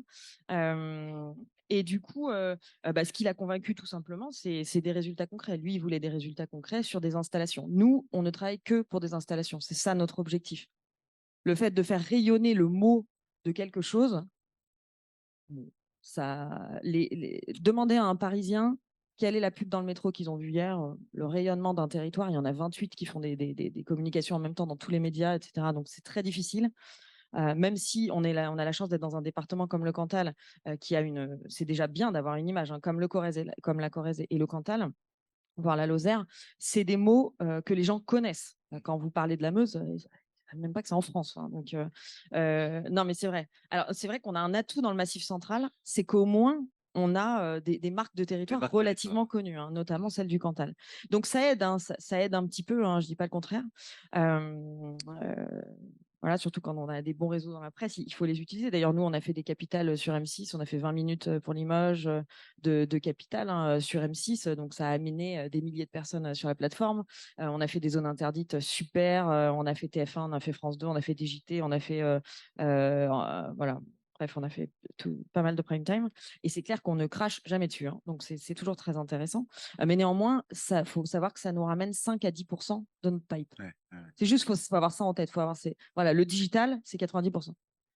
Parce que forcément, à un moment donné de leur parcours, les gens vont aller sur Internet. Par contre, ils ne vont pas forcément regarder la télévision. Pour choisir un territoire aujourd'hui, si je vous pose la question à vous, si vous deviez déménager, qu'est-ce qui guiderait votre choix ? Vous n'allez pas allumer TF1. Ben non, parce que vous allez tomber sur une série télé ou je ne sais pas quoi. Donc, ce que vous allez faire, c'est que vous allez chercher sur Internet et vous allez vous dire, OK, sur quel site je peux aller ? Et c'est là, effectivement, où nous, on a décidé de faire un seul site, un site référence, ce qui n'empêche pas du tout chaque territoire chez nous d'avoir leur marque. La Corrèze a sa marque sur le site. Le Cantal aurait sa marque. Tout le monde a sa marque. Moi, je ne refais surtout jamais aucune marque. Ce n'est pas mon métier. Mon métier, c'est de générer du flux. Ce n'est pas du tout de refaire votre marque. Donc, sur Laou, la marque de chaque territoire a sa place. C'est juste que nous, on fait office d'entonnoir. Et on fait office d'entonnoir, encore une fois, pour vous générer du volume. Si on ne fait pas office d'entonnoir, on ne génère pas du volume. Chaque site territorial aujourd'hui est capable de générer un petit peu de volume. Nous, on essaie d'en générer beaucoup au service de tous. Voilà. Et c'est une logique d'expérience utilisateur aussi. C'est-à-dire, vous n'avez jamais, aucune personne au monde ne va taper venez vivre dans le Cantal, venez vivre dans la Corrèze, venez vivre en Lozère, venez vivre en Aveyron, etc., les uns à la suite des autres, et se cogner 30 minutes par site. Ça n'existe pas. C'est pas possible. Donc, en fait, il faut s'adapter aux usages des utilisateurs. Il faut à la fois prendre ceux qui vont taper ça, parce qu'ils existent, et c'est important qu'ils tombent sur les bons sites, et c'est important qu'ils aient du contenu, et c'est très important. Et il faut aussi prendre ceux qui se disent, bah, je ne sais pas exactement où je veux aller, qui sont l'immense majorité des gens, en tout cas que nous on a. C'est-à-dire qu'en fait, ils peuvent hésiter entre des départements. C'est exactement ça. Grosso modo, je veux aller dans l'est du Massif central, je veux aller dans l'ouest, je veux aller dans le sud-ouest. Voilà. Combien de gens arrivent sur la houe et se disent Occitanie, Nouvelle-Aquitaine. Voilà. Moi, vous me trouvez un truc là-dedans. C'est l'immense majorité des gens. Donc, nous, notre but, c'est de prendre toutes les personnes qui disent Nouvelle-Aquitaine et de leur dire oui, mais tu sais, c'est quand même sympa là. Voilà. Parce que malheureusement, l'immense majorité des gens continuent à se diriger vers un tout petit nombre d'endroits. Voilà. Donc, la Corrèze a gardé son identité. On a lancé un site et du coup, ce site est orienté expérience utilisateur à son tour aussi pour pouvoir capter le maximum d'utilisateurs. Et du coup, en 3 mois, 1350 personnes. Bon, ça varie, c'est entre 500 et 1500 personnes en gros, selon les temporalités de l'année, ça c'est important, et selon les territoires aussi, mais dans tous les cas, il y a quand même un certain nombre de volumes Et déjà une générés. centaine d'installés, non? Alors là, aujourd'hui, on doit être à plus maintenant. Charlotte, il faut savoir que donc c'est elle qui est là. Elle suit actuellement dans son tableau de bord 250 personnes à la fois avec une alternante. Ça, c'est pour vous donner une idée de RH, de chargée d'accueil. Alors Charlotte est particulièrement performante. Voilà, mais c'était son métier avant, etc. Mais 250 personnes en même temps à un ETP et demi, on va dire. Ça vous donne un ordre d'idée. Je pense que Charlotte en suit 150, du coup, en permanence. Donc, du stade de je suis motivée, mais attention, c'est plutôt dans un an, au stade non, là maintenant, il faut faire des actions concrètes pour m'aider. Et ces actions concrètes pour l'aider, Charlotte le fait. Par exemple, je suis boulanger. Nous, on a souvent des artisans commerçants. Je suis boulanger, je cherche une boulangerie. Charlotte a la lourde responsabilité au sein du conseil départemental de dire OK, bon, bah, là aujourd'hui, j'ai 4 boulangeries à reprendre, je le vois bien. Donc, soit elle bascule directement sur la chambre d'arrêt et métier, soit elle se dit OK, je sais que ce village est super accueillant. Et au bout d'un moment, elle s'est fait du réseau dans les territoires qui sont aussi les EPCI qui sont les plus accueillants, parce qu'on constitue des réseaux évidemment à l'échelle départementale, locale, etc. Et du coup, si tout le monde joue le jeu, elle sait qu'elle peut shooter peut-être le projet à 2-3 personnes. Et son but, c'est d'aller vite. C'est-à-dire que Charlotte va non seulement envoyer le projet, mais elle va le suivre. Elle va appeler 2 jours après le PCI en disant tu l'as appelé? Tu l'as appelé, c'est bon, ça avance, c'est bon, c'est sous de bonnes mains, il a rencontré le maire, il a vu le local, il a pu visiter, etc. Et c'est pas juste de la mise en relation. Ça, c'est très important de le comprendre. Le concierge n'est pas là juste pour dire je transfère. Il est là pour suivre et pour dire est-ce que ça a été fait, est-ce que c'est bon, est-ce que c'est validé, est-ce que le gars est en route. C'est comme ça que nous voyons en tout cas et que nous formons les gens pour qu'ils suivent. Parce qu'en fait, on se rend compte que des projets non suivis, si par exemple la personne hésite entre 2 territoires, bon, bah, s'il y en a un qui suit un peu plus, ça va vraiment faire la différence. Hein. Ça, les gens nous le disent. Pour eux, l'accompagnement, ils n'arrivent pas à savoir exactement ce qu'ils veulent en fait comme accompagnement, mais en réalité, c'est très très important pour eux. Et là, on voit, il y a une incarnation, effectivement. On est le numérique dans sa, je dirais, dans sa vocation première, la technologie de communication. Donc, mettre en relation des vrais gens avec des vrais gens. Oui. Et là, on n'est pas sur un formulaire en ligne. Donc, effectivement, je pense que ça fait la différence. Moi, Alors, il y a un formulaire en ligne. Hein. Oui, oui, Mais tu peux aussi contacter Charlotte mais voilà, c'est directement. ça que je peux aussi contacter une vraie personne. Exactement, tu peux faire. Mais et le profil, en fait, tu disais, on appelle tout le monde, etc. Comment, en fait, c'est quoi le profil des gens qui appellent, les gens de la houe, qui suivent effectivement, enfin, qui pour distinguer les projets, arriver à les classer, c'est quoi la formation et les compétences de ces gens-là? Alors, on est nous-mêmes des personnes très très proches hein, de vos salariés, des agents publics. On ne ferait pas ce métier si on voulait gagner de l'argent hein, et si on voulait sinon on vendrait du PQ, hein, il n'y a pas de souci. Mais non, on a vraiment décidé de s'engager. Donc, on est des personnes venant du tourisme, de l'attractivité territoriale, D'accord, de ces univers-là, en fait, hein. Et du coup, on est assez proche du profil de Charlotte. d'accord. On a tous dans l'équipe des profils vraiment voilà, de la chose publique, quoi, intéressés par la chose publique, avec l'envie de faire avancer les choses. Et par exemple, nous, on a une Charlotte aussi au sein de l'équipe qui vient de l'IADT à Clermont. Oui, Voilà, on est en train de recruter une personne d'un office de tourisme, voilà, pour justement l'accompagnement des gens, parce qu'on pense qu'elle a cette sensibilité adéquate de façon de parler des territoires de façon positive. Voilà, voilà, des profils divers, mais je dirais. des profils à vocation, on va dire. Voilà, exactement. Merci, merci beaucoup, Aurore Thibault. On va accueillir à présent, enfin, juste dans un instant, nos amis de l'Aveyron. Et j'aimerais que, voilà, on s'offre 2 petites minutes de survol de l'Aveyron pour se mettre dans l'ambiance avec nos amis d'Arvieux. Donc, Baptiste, voilà, si tu peux nous lancer cette petite vidéo très sympathique.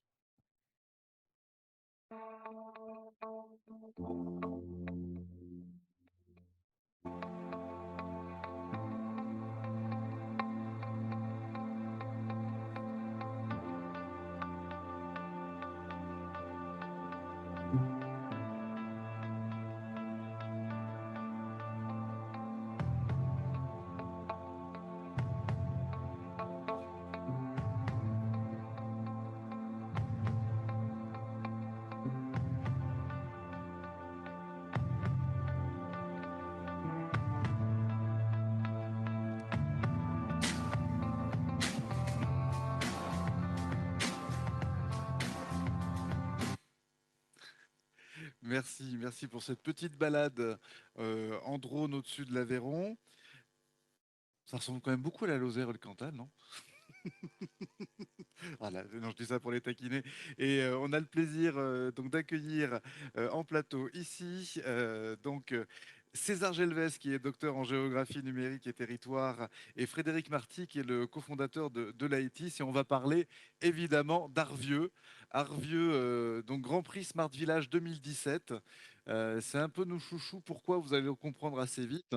Et j'invite voilà, tous les élus des territoires à aller faire un stage à Arvieux s'ils veulent se transformer en Smart Village. Mais je ne vais pas déflorer le truc, en fait. Je vais demander à Frédéric de nous donner la genèse, en fait, de cette opération. Et vous verrez qu'en fait, c'est des petits gars du numérique qui sont arrivés Ça quelque marche. part dans un village et qui ont pas mal contribué à changer la donne. Frédéric. Bonjour à tous. Alors, l'histoire d'Arvieux et du numérique a commencé à la fin des années 90, en 97 précisément. Nous étions deux jeunes fraîchement diplômés d'école d'ingénieurs qui avions envie de retourner dans notre territoire et d'y développer les nouvelles technologies. Alors, on était au début de l'Internet à l'époque. On ne savait pas du tout si ça allait marcher, mais on avait une forte volonté d'allier nos compétences à une qualité de vie que nous estimions meilleure à la campagne près de chez nous. Donc, nous étions deux ingénieurs issus de l'Aveyron, pas d'Arvieux, mais de villages plus ou moins loin aux alentours. Donc, on cherchait un lieu, on a sollicité plusieurs municipalités. Chez la plupart des municipalités, l'intérêt était présent, mais on ne voyait pas briller les yeux dans les yeux des élus. Et puis on a rencontré le maire d'Arvieux et un de ses adjoints, qui d'ailleurs est présent dans la salle et qui est devenu maire plus tard d'Arvieux, Gilles Bougnol. Et tout de suite, voilà, ça a matché. Tout de suite, ils ont vu l'intérêt d'accueillir ce projet-là. Et donc l'histoire a commencé ainsi. Alors ça pourrait être très long, donc je sais pas. Non, mais c'est une bonne intro. C'est-à-dire que si un jour des petits gars du numérique viennent vous voir et se disent on aimerait bien s'installer chez vous, surtout dites-leur oui. C'est un peu la leçon de l'histoire. On va revenir aussi sur cette aventure. Moi, j'aimerais bien, Frédéric Marty, qu'on raconte, et puis peut-être on sollicitera Gilles Bougnol aussi pour nous raconter, mais la manière dont le projet d'entreprise et l'implication dans la vie citoyenne a créé une alchimie assez particulière. Voilà, alors, déjà, le projet d'entreprise, au niveau du statut d'entreprise, on a choisi un statut scope. Notre idée n'était pas de créer une SARL classique, donc capitalisée, mais de protéger l'outil de travail. Donc, l'outil de travail créé sur Arvieux, on le voulait pérenne sur la commune, indépendamment de nos envies individuelles futures. Et d'ailleurs, à titre d'exemple, j'ai quitté le projet quelques années après pour des raisons familiales. J'ai fait un petit détour par Paris, donc je reviens aujourd'hui. Mais... donc voilà, et donc l'outil de travail il est toujours là. Il y a une vingtaine de personnes, on a commencé à 2 puis 3. Un troisième associé nous a rapidement rejoint et le status quo nous a permis en fait de protéger cet outil de travail. En fait. On était jeunes, on avait envie, comme tous les jeunes, de vivre. Et donc notre implication ne s'est pas limitée à la création d'entreprises. On a beaucoup été investi au début dans les associations locales. Donc, sur Arvieux, il y avait également un tissu associatif important, que ce soit des associations sportives, mais également culturelles. Et donc, nous impliquer dans ce tissu associatif était très important pour nous, d'un point de vue intégration, mais aussi d'un point de vue du développement de nos envies en fait extra-professionnelles. On a participé beaucoup au comité des fêtes, à le faire aussi en toute modestie, grandir et à augmenter ses ambitions. À titre d'exemple, Manu Chao, Erita Mitsuko, le groupe Zebda à l'époque, sont venus jouer à Arvieux. Arvieux, c'est un village, une commune de entre 800 et 900 âmes, le village, le bourg, 400 âmes. Donc, il y avait cette volonté de faire vivre notre coin. Merci beaucoup de ce témoignage. L'AETIS s'est installé quand à Arvieux? Alors, l'AETIS a été créé en 1998, en mai, si je me rappelle bien, Gilles. En même temps que Cybercantal, curieux. César Gelves, vous êtes docteur en géographie numérique et territoire à l'Université de Grenoble, chercheur associé au laboratoire Pacte, et vous vous intéressez donc depuis plusieurs années effectivement à ce Smart Village qu'est Arvieux, au point d'arriver à objectiver un certain nombre de choses, une étude assez dense que vous avez conduite sur place. Quelles sont les conclusions que vous tirez de cette étude? Bah, déjà, bonjour à vous tous et merci de nous accueillir ici à Voraïtique, surtout pour ajouter cette couche recherche. C'était pas pour ça que j'étais arrivé à Arvieux, c'était justement grâce à l'AETIS, parce que ma compagne, justement, elle a été engagée à l'AETIS et justement, c'est une des conclusions à laquelle on est arrivé dans notre étude, une étude portée par le POPSU rural, POPSU territoire en 2019 et une étude portée par Alessia De Bias et Ornella Zaza, qui ne sont pas avec nous aujourd'hui. Mais on a observé que c'était le numérique un outil d'aménagement de territoire, mais pas que. C'était un outil aménageur de territoire qui a permis justement de faire venir 18 familles en très peu de temps. Et que, en plus de faire venir ces familles, a permis que les familles qui viennent s'investissent dans les tissus locaux. C'est une chose qui a été intéressante, c'est voir comment il y avait l'AETIS comme outil d'aménagement de territoire, mais il y avait aussi le tissu associatif qui se faisait que très facilement, on s'est dit, on commence à travailler chez l'AETIS, mais en même temps, on peut penser à l'idée folle de créer un festival de musique latine, vous vous demanderez bien pourquoi, et le faire. Et bien sûr, on peut le faire parce que c'est un territoire de possibles. Et c'est une des choses auxquelles on a pu voir et sentir, vivre. C'est ce qu'on appelle dans la recherche-action. OK, Arvieux, c'est un lieu des possibles, tout est possible. Bon, on va tester, on l'a fait. Et effectivement, c'est les résultats aujourd'hui. On peut créer son projet de vie, on peut installer 18 familles, on peut mener des projets de création de nouveaux produits numériques. Et grâce justement à une politique aussi volontariste, aussi c'est une autre conclusion à laquelle on est arrivé. Des politiques volontaristes où les élus sont à l'écoute des personnes et décident. Et ça, c'est un élément important, le fait de ne pas avoir peur de l'innovation, mais de l'embrasser d'une certaine manière et de se faire accompagner. Une autre chose intéressante, ce qu'on a pu voir à Arvieux, c'est le fait que Arvieux, il était en dehors de toutes les cartes de territoire. Il était bien dans les cartes géographiques, c'est mon métier, la géographie, mais on n'était pas une métropole, on ne faisait pas partie de Rodez, on était Arvieux. Vous voyez, j'ai dit on, et je suis très colombien, donc j'étais très bien acquis à Arvieux. Mais le territoire, il était pas carté, si on peut le dire comme ça. Mais du fait d'avoir une volonté publique et une volonté privée, ça a mis Arvieux dans la carte, dans les cartes de l'État, dans les cartes de la recherche, dans les cartes des entreprises à l'international, dans la carte des musiciens. Donc, c'est ce qu'on s'est rendu compte, c'est cumul de bonne volonté et d'intérêt, ça fait venir justement Arvieux dans un univers de public. Et j'étais particulièrement touché par toutes les expressions qu'il y a eu ce matin parce que nous, là je ramène cette expérience à notre expérience d'accueil, bah, on a été un peu accompagnés, ce que vous signalez, et c'était l'autre élément qu'on peut mettre en avant de la recherche qu'on a effectuée, le fait que le numérique n'a pas constitué le levier de notre installation. Ça a été l'accompagnement humain.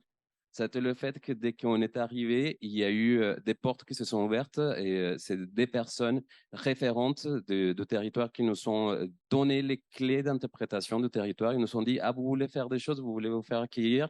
Ah bah, il va falloir mettre la main à la pâte. Vous voyez, il y a un comité de fête. Il va falloir porter des tables. Et regardez, il y a une association culturelle. Il va falloir faire des choses. Mais avec un clin d'œil, c'était pas une injonction à l'action, c'était une invitation à la participation. Et ça, c'était un autre levier important de notre expérience sur Arvieux.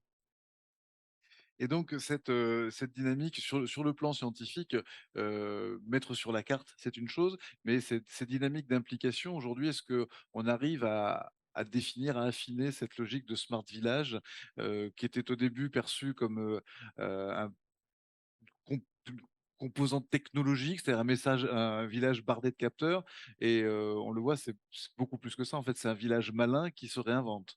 Oui, j'apprécie énormément l'expression que tu viens d'évoquer. C'est un village intelligent et malin. Intelligent parce que on sait se lire les uns aux autres. On sait lire les personnes qui arrivent. On sait lire ses capacités. On sait lire et même si des fois il y a un peu de méfiance, parce que bien sûr, comme vous l'évoquez, hein, c'est pas, on n'ouvre pas les portes tout de suite. On laisse quand même, on essaie de se tester, de se challenger un peu les uns aux autres, mais on découvre, on essaye rapidement, comme l'a fait Raymond Momon, l'ancien maire, comme on fait Gilles, comme on fait Guy Laquin, l'actuel maire. OK, on ouvre les portes, on essaie de voir qu'est-ce que tu peux apporter, on t'apporte quand même un espace pour que tu puisses t'épanouir. Et c'est ça aussi le fait d'être intelligent, savoir lire les opportunités des autres et les personnes qui arrivent, les profils qui arrivent, que vous l'avez très bien situé, et ils sont variés. On se retrouve avec des chercheurs, comme des personnes qui viennent faire des services variés. Ah bah, on apporte, on donne de la valeur ajoutée, comme vous l'avez situé tout à l'heure. Donc, c'est une petite agence d'attractivité territoriale qui a maintenu, et c'est peut-être, je vais finir par là, c'était aussi l'autre élément de l'attractivité territoriale arviennoise, de cette mayonnaise qui a été créée, le fait de savoir fixer les personnes en créant des opportunités. Merci beaucoup César. Je Frédéric, peux un juste complément, rajouter bien un mot sûr. rapidement. En fait, c'est une approche qui est devenue gagnant-gagnant. En fait, l'entreprise Lightis aussi a réinvesti sur le village. Aujourd'hui, elle fait des bénéfices. Elle a par exemple participé au rachat d'un domaine, en fait, qui est un château, un domaine du XVIIIe siècle, parce qu'il était à la vente et parce que des investisseurs privés voulaient en faire une maison de résidence de luxe. De l'intérêt. Ce que ça devient aujourd'hui, avec cette impulsion de l'ITIS, puis de la municipalité, c'est un lieu qui va accueillir des formations, des stages, des séminaires autour de différentes thématiques, la transition écologique et sociale, le bien-être, la connaissance de soi, l'art du faire ensemble. Et donc, c'est aussi un retour de l'invitation donc d'élus à venir faire un séjour immersion à Arvieux. Oui. Bah, ça pourrait tout à fait rentrer dans ce cadre-là, en fait. Ce serait la vie de château. Voilà. Super, merci beaucoup Frédéric. Je vais aller voir Gilles Bougnol effectivement pour avoir son témoignage sur cette histoire-là. Comment c'était Arvieux avant, comment c'est maintenant, votre sentiment, parce que peut-être êtes-vous vous-même natif d'Arvieux. Peut-être que. Oui, ouais, bon, merci de donner la parole. Et merci, je suis content d'être à la ruralité parce que c'est venu 3 fois déjà auparavant. Et c'est quelque chose de très important pour nous. Après, je n'ai pas grand-chose à dire parce que le témoignage, vous l'avez là, c'est-à-dire du travail fait par des élus depuis 20 ans avec des gens qui parlent de ce qu'ils ont vécu. Vous l'avez là. La Ce question qui s'est c'était. passé à Arvieux, après Arvieux, bon, c'est tout simple, tout a été dit. 30 km de Rodez, très perdu, une route difficile, on sait qu'on n'aura jamais un viaduc pour traverser la vallée du Bior. À l'époque, il y avait un temps, on dit, tiens, pourquoi pas le numérique en accueillant ces jeunes. Du coup, les réseaux vont plus vite. On fait plus vite d'un réseau de fibre qu'un réseau de viaduc. route. Voilà, donc on a su réagir comme ça. Après, on a une dynamique qui était très forte au niveau de l'associatif, c'est très important.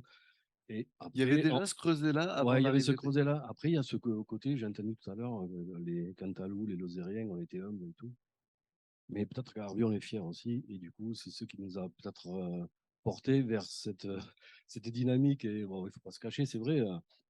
On a ce côté qui fait que voilà, on ne se laisse pas abattre. On savait que le défi démographique était très fort, l'attractivité. C'est sûr que c'était pas évident le numérique, mais pourquoi pas?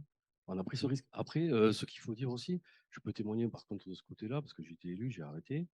Donc, après avoir notamment la création du jardin d'Arvieux, avec tout ce tiers-lieu, revenir sur tout ce qu'on dit par rapport au territoire et aux habitants qui y vivent. J'ai entendu parler des historiques et des nouveaux arrivants. Mm. Moi, le témoignage que je peux faire, c'est sur ça, surtout, c'est par rapport aux gens. Je suis d'Arvieux, je suis artisan, je suis couvreur, je suis vraiment du pays, et je sais après ce qu'on doit faire au niveau de. Je crois que c'est l'enjeu. Comment faire le lien entre les gens qui habitent sur les territoires et ces nouveaux arrivants. C'est vachement dur. Moi, j'y ai laissé toute l'énergie. C'est peut-être le fait que je ne vais pas continuer. Parce qu'on a du mal à faire passer les messages avec les gens qui habitent et qui vivent vraiment au pays. Euh, il faut arriver à convaincre ses amis que des gens en venant d'ailleurs peuvent apporter beaucoup au territoire. Mais ça, si on ne comprend pas, si on n'arrive pas à leur rentrer très fort, c'est très dur. Et ça demande beaucoup d'énergie. Il faut des gens toujours très motivés. Quand on n'est plus motivé, il faut arrêter, laisser la place à quelqu'un d'autre. Mais c'est vraiment ces moments-là qui sont difficiles. Parce que les gens qu'on va accueillir, on le voit maintenant avec le château d'Arvieux qui arrive en plus, on accueille des gens qui cherchent à changer de vie, comme on dit, qui veulent venir. Du coup, c'est des gens il y a un gros décalage avec les gens qui vivent sur place et qui sont dans le concret, qui sont dans les difficultés. Du coup, bon, je vois des fois, je me dis, tiens, bon, qu'est-ce qu'ils vont faire, comment ça va se passer. Mais en définitive, pourquoi pas laisser cette chance à ces gens-là de changer de vie, peut-être, parce que voilà, ils n'avaient pas vu qu'ils allaient dans le mur, et en venant Arvieux, ils voient qu'ils peut-être prennent de l'air, ils arrivent à trouver quelque chose de mieux. Et comme par hasard, j'ai tapé sur Internet hier, un collègue m'a envoyé un truc et j'ai vu un appel à projet de l'État, là, ça s'appelle Definov tiers-lieu.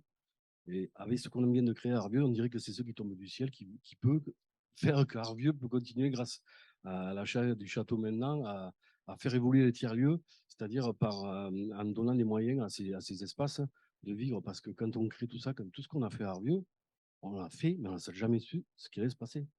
On ne peut pas savoir ce qui allait se passer. On ne savait pas si ça allait marcher ou pas. Si on nous accompagne et si on nous aide, par contre, on nous a toujours aidés, là, on sait qu'on peut y arriver. Et pour la suite de l'histoire, je suis sûr que les tiers-lieux, avec ce projet peut-être Definov, que j'ai vu sur les réseaux, là, ça peut peut-être aider les gens par des financements à faire de la formation, à accompagner les tiers-lieux. C'est peut-être ça l'avenir des tiers-lieux dans le territoire rural. C'est la formation de ces gens qui vont venir prendre l'air à Arbieux ou ailleurs, en Lozère, en Cantal et tout. Voilà. Et pourquoi pas aussi donner des moyens à des gens de venir aussi travailler sur des développements plus concrets sur les métiers de chez nous. Je suis artisan, je peux voir, je travaille sur la Lose et je suis dans l'association ALC qui a été créée à Man. Et ils sont venus à Arvieux pour travailler, on les a visité des carrières, on est venu à Arvieux parce que le tiers-lieu pouvait accueillir ces gens dans des réunions. Vous voyez comment ça se fait les réseaux? Du coup, c'est toujours des choses qui s'enchaînent, qui s'emmaillent, qui font que voilà, ça avance. Et ce que je peux dire aussi, c'est que les gens du pays, souvent, n'y croient pas. Ils sont sceptiques. Mais ils y croient pas, ils croient en rien. Des fois, ils y croient plus, les gens. Ouais. Donc, il faut donner envie de nouveau et par des gens qui arrivent. Comme ça, César, il arrive il y a 5 ans. Il dit, je vais faire un festival latino. Alors là, il est fou. Mais bon, après, voilà. Oui, je confirme. Fred, il arrive il y a 20 ans avec ses 4 copains. On leur donne une autre pièce de 20 mètres carrés pour faire un espace pour créer leur entreprise. Tout le monde nous dit qu'est-ce qu'ils vont faire. Et puis, voilà, on en est, quoi. C'est ça. C'est tout. Voilà, je pense qu'il faut des passeurs dans nos territoires. Il faut des gens qui font le lien entre les gens du pays et tous ces nouveaux arrivants. Il y a du boulot, c'est pas gagné. Mais si on nous aide, si on nous accompagne, si l'État continue, si la région, le département, on nous a vraiment vachement aidés, quoi. Et là, quand je parle d'aider, c'est financièrement. C'est très On concret. a Oui. su convaincre. Voilà. Mais le témoignage, il est là. Vous avez le résultat, là. Peut-être que ce qui a convaincu, c'est que vous avez osé prendre le risque. Voilà, c'est tout. Merci. Merci beaucoup, Gilles Bougnol. On vous applaudit. Bien, avant de donner le mot de la fin à Monsieur le Préfet qui nous a rejoint, Monsieur Buchaya, merci beaucoup d'être avec nous. Et avant de remettre nos 2 prix Smart Village de ce jour, je voudrais demander donc à Didier Achalm et Valérie Cabécas de nous faire un petit retour sur tout ce qu'ils ont entendu, une mini synthèse, enfin ce que ça vous a inspiré dans l'immédiat. J'ai bien peur que ça vous conduise à créer une agence d'attractivité. J'ai l'impression que c'est la tendance. Didier Achalm. Merci. Oui, ça va nous conduire à créer une agence d'attractivité. Oui, certainement, bien sûr. On voit la nécessité et puis tous les témoignages ont été très favorables à cet outil-là. C'est un outil, l'agence d'attractivité. Moi, ce que j'ai retenu, c'est que le numérique est un outil au service de notre population, au service de notre département.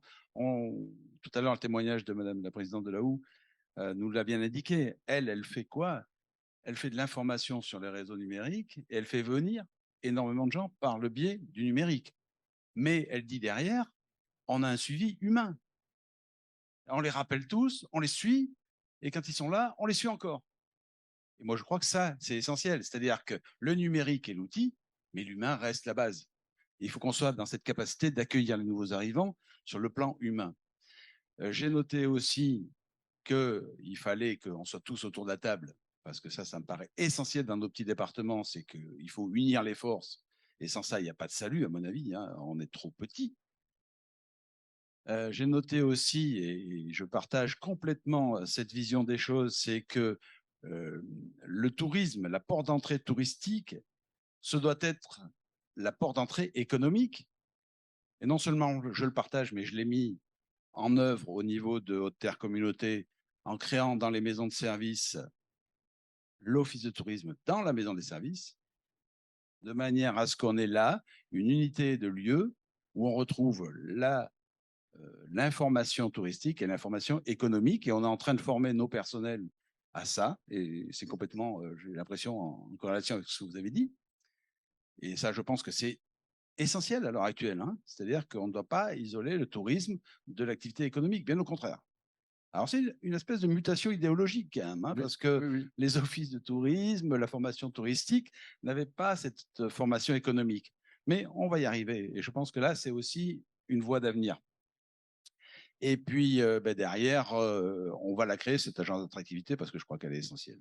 Je vais passer la parole à Valérie. Merci.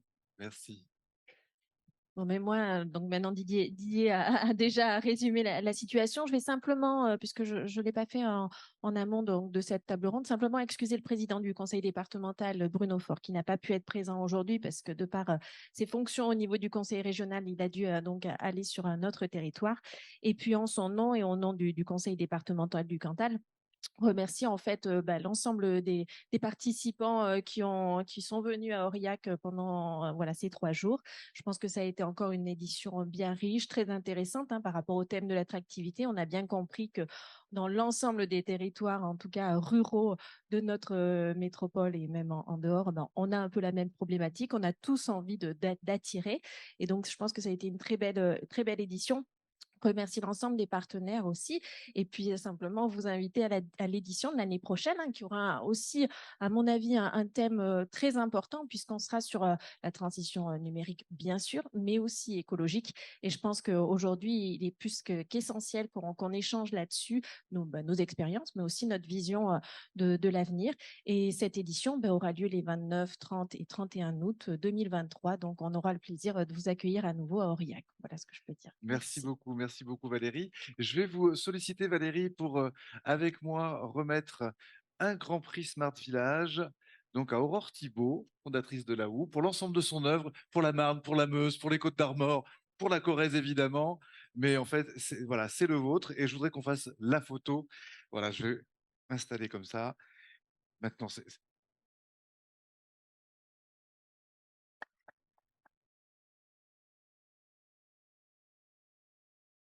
on voit bien le trophée? Impeccable, super. Je vous invite à reprendre vos places. Et je vais solliciter Didier Chalm pour les mêmes raisons et Guillaume Delorme pour l'ensemble de son œuvre récente. Guillaume, si vous voulez bien. Voilà, Grand Prix Smart Village 2022. Voilà, bravo la Lozère, comme quoi vous n'êtes pas concurrents. Merci beaucoup. On va reprendre place et accueillir donc Monsieur Laurent Buchaillat, préfet du Cantal, qui a une prise de fonction, pris ses fonctions mardi. Il a commencé par une double visite ministérielle. Merci beaucoup d'être avec nous. Bienvenue dans le Cantal. C'est comme le Nord. Sauf qu'on ne pleure pas avant, on pleure que quand on s'en va.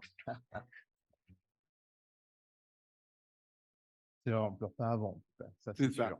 Ça, c'est sûr. Madame la vice-présidente, monsieur le vice-président, mesdames et messieurs les élus, mesdames et messieurs, très heureux d'être parmi vous aujourd'hui pour clôturer cette 17e édition, je crois, de Ruralytique. Et comme vous le rappeliez, effectivement, j'ai pris mes fonctions il y a 2 jours et j'ai compris que dans ce département, au protocole national qui est la prise, qui s'applique habituellement quand on prend ses fonctions de préfet, c'est-à-dire que le premier acte symbolique d'un préfet, c'est d'aller déposer une gerbe au monument lors d'une cérémonie officielle. J'ai compris que dans le Cantal, il y avait une deuxième partie du protocole qui était de venir à l'inauguration de Ruralytique, puisque mon prédécesseur, il y a 2 ans, avait respecté ce même protocole. Donc, j'ai compris cette tradition cantalienne. On dépose sa gerbe et ensuite on vient inaugurer Ruralytique. Écoutez, en tout cas, je ferai tout pour que cette tradition ne s'applique pas l'an prochain. J'espère bien revenir à Ruralytique et ne pas laisser la place à un successeur éventuel. Mais en tout cas, j'ai noté cette tradition. En tout cas, ça m'a surtout plus sérieusement permis de me rendre compte de ce que représentait cet événement et notamment à travers les séances inaugurales de lundi de la visite des stands. Et on voit qu'on est sur un événement et par la qualité des intervenants, la qualité des participants, un événement qui dépasse et de loin les frontières du Cantal, mais qui dépasse les frontières du Cantal et qui, de fait, est un ambassadeur de ce département. Donc, merci. Conseil départemental qui est un membre fondateur, qui est à l'origine de cet événement, et évidemment à monsieur le commissaire général pour la richesse et la qualité de cette manifestation. Moi, en clôture cet événement, je voulais juste partager 2 idées avec vous, 2 idées que je partage avec en même temps humilité, puisque je connais moins le domaine du numérique que vous tous, et je suis parmi ceux qui sont là, sont celui qui connaît le moins le Cantal aussi. Donc, je vais le faire avec une grande humilité, mais partager 2 idées. La première, c'est que le numérique, on n'a peut-être pas toujours eu confiance dans le passé, ou vraiment de nouvelles perspectives dans la ruralité. Moi, je me souviens de débats il y a quelques années, on a l'impression que la révolution numérique, le risque était qu'elle laisse de côté finalement la ruralité, parce qu'on le sait tous, l'accès aux nouvelles infrastructures peut y être plus lent, notamment parce que la seule loi du marché ne permet pas d'y accéder et que l'intervention publique est nécessaire. Moi, ce que j'ai perçu à travers mes échanges depuis 2 jours, à travers les visites de terrain que nous avons pu faire avec les 2 ministres, M. Barrot et Mme Faure, c'est qu'ici, on avait compris très tôt que ce n'était pas un risque, c'était une formidable opportunité. Et ça, je crois que c'est extrêmement important, encore une fois, pour voyager un peu au cours de mes affectations. Je ne suis pas sûr que cette prise de conscience ait eu lieu aussi précocement partout. Parce qu'effectivement, les nouveaux outils numériques, les nouveaux usages numériques offrent un regard différent sur les territoires ruraux. Ils permettent finalement non pas de les conforter dans une sorte de fracture numérique, mais au contraire de permettre d'y développer un certain nombre d'usages et d'activités qui, sans eux, n'y étaient pas possibles. Et ici, dans ce département, on a décidé de jouer cette carte. Et je pense que ça, c'est réellement un atout pour ce département. C'est un vecteur numérique, c'est un vecteur d'accessibilité aux services publics, aux services au public, à condition évidemment, et en l'occurrence, les politiques d'accompagnement sont très fortes, à condition que cette accessibilité, on l'accompagne pour ceux qui peut-être sont un petit peu plus loin des usages, c'est une condition essentielle. C'est un levier d'attractivité, c'est un levier de conditions de vie agréables à ses habitants et de développement de nouveaux services et de nouveaux emplois. Et donc, le numérique en territoire rural, c'est, je crois, un relais de croissance et de développement. Je crois que ce qui fait la force de ce que j'ai pu constater depuis 2 jours sur ce sujet, c'est évidemment qu'on a une action qui est volontariste et qui est conjointe de toute une série d'acteurs, parce que, comme je le disais, dans ce domaine, c'est la différence entre la ruralité et les territoires urbains, il y a évidemment nécessité d'une intervention publique pour compenser l'insuffisance du simple fonctionnement du marché. Je crois que ce qui est important, c'est la conjonction de ces interventions. Conseil départemental, bien entendu, qui continue de jouer un rôle central dans la couverture progressive de ce département en téléphonie mobile, en lien avec les opérateurs et le conseil régional. Le conseil régional sur le volet déploiement de la fibre et du très haut débit, en complément effectivement de du travail que peuvent conduire d'autres collectivités et de l'opérateur. La régie Auvergne numérique, pour ces actions qui permettent aux habitants de ce département de pouvoir progressivement avoir accès à des services de qualité.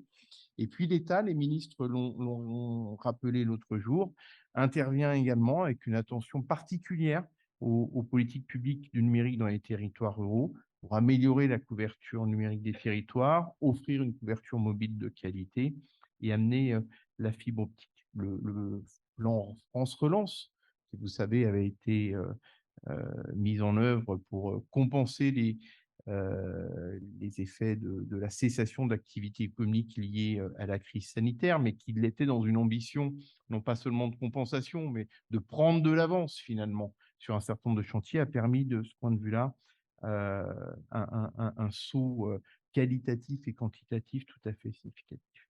Deuxième idée que je souhaitais partager avec vous, moi je suis convaincu que les territoires ruraux sont des territoires d'innovation. Innovation parce qu'on y rencontre des enjeux, parfois des difficultés qu'on n'y rencontre pas ailleurs. Et donc, ça conduit à innover. Et là aussi, le numérique, c'est finalement quelque chose qui va permettre de faire caisse de résonance et de catalyser cette capacité d'innovation. L'innovation, elle peut être technologique.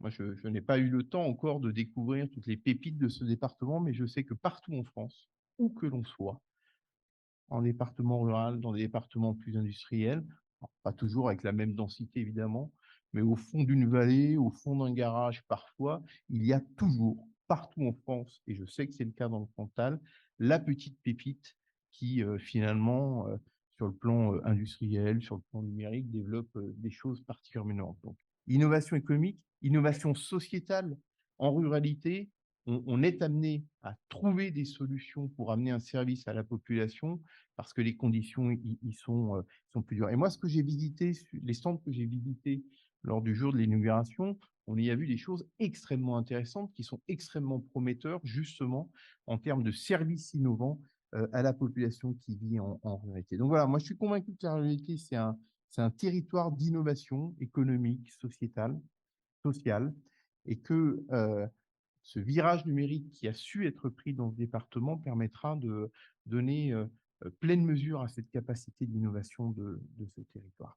Voilà, moi, en conclusion de cet événement auquel je vous remercie de m'avoir invité, je voulais évidemment vous confirmer que sur ces sujets-là, vous pouvez compter sur le soutien de l'État aux côtés des autres partenaires et en l'occurrence de son modeste serviteur, aux côtés des élus, des acteurs socio-économiques, dans une logique qui est bien de développer l'attractivité de ce territoire et son développement socio-économique. Et vous assurer de notre soutien, vous remercier de votre participation. Et puis, je l'espère donc, vous donner rendez-vous l'an prochain sur, effectivement, vous l'avez dit, Madame la vice-présidente, mais un thème qui, là aussi, je crois, est porteur de très, très belles réflexions et de nécessité pour nous tous de trouver, là aussi, des solutions très innovantes. Merci à toutes et à tous. Merci, Monsieur le Préfet. Merci beaucoup. Et oui, donc rendez-vous l'an prochain, 29, 30 et 31 août, donc pour une édition spéciale transition numérique et écologique.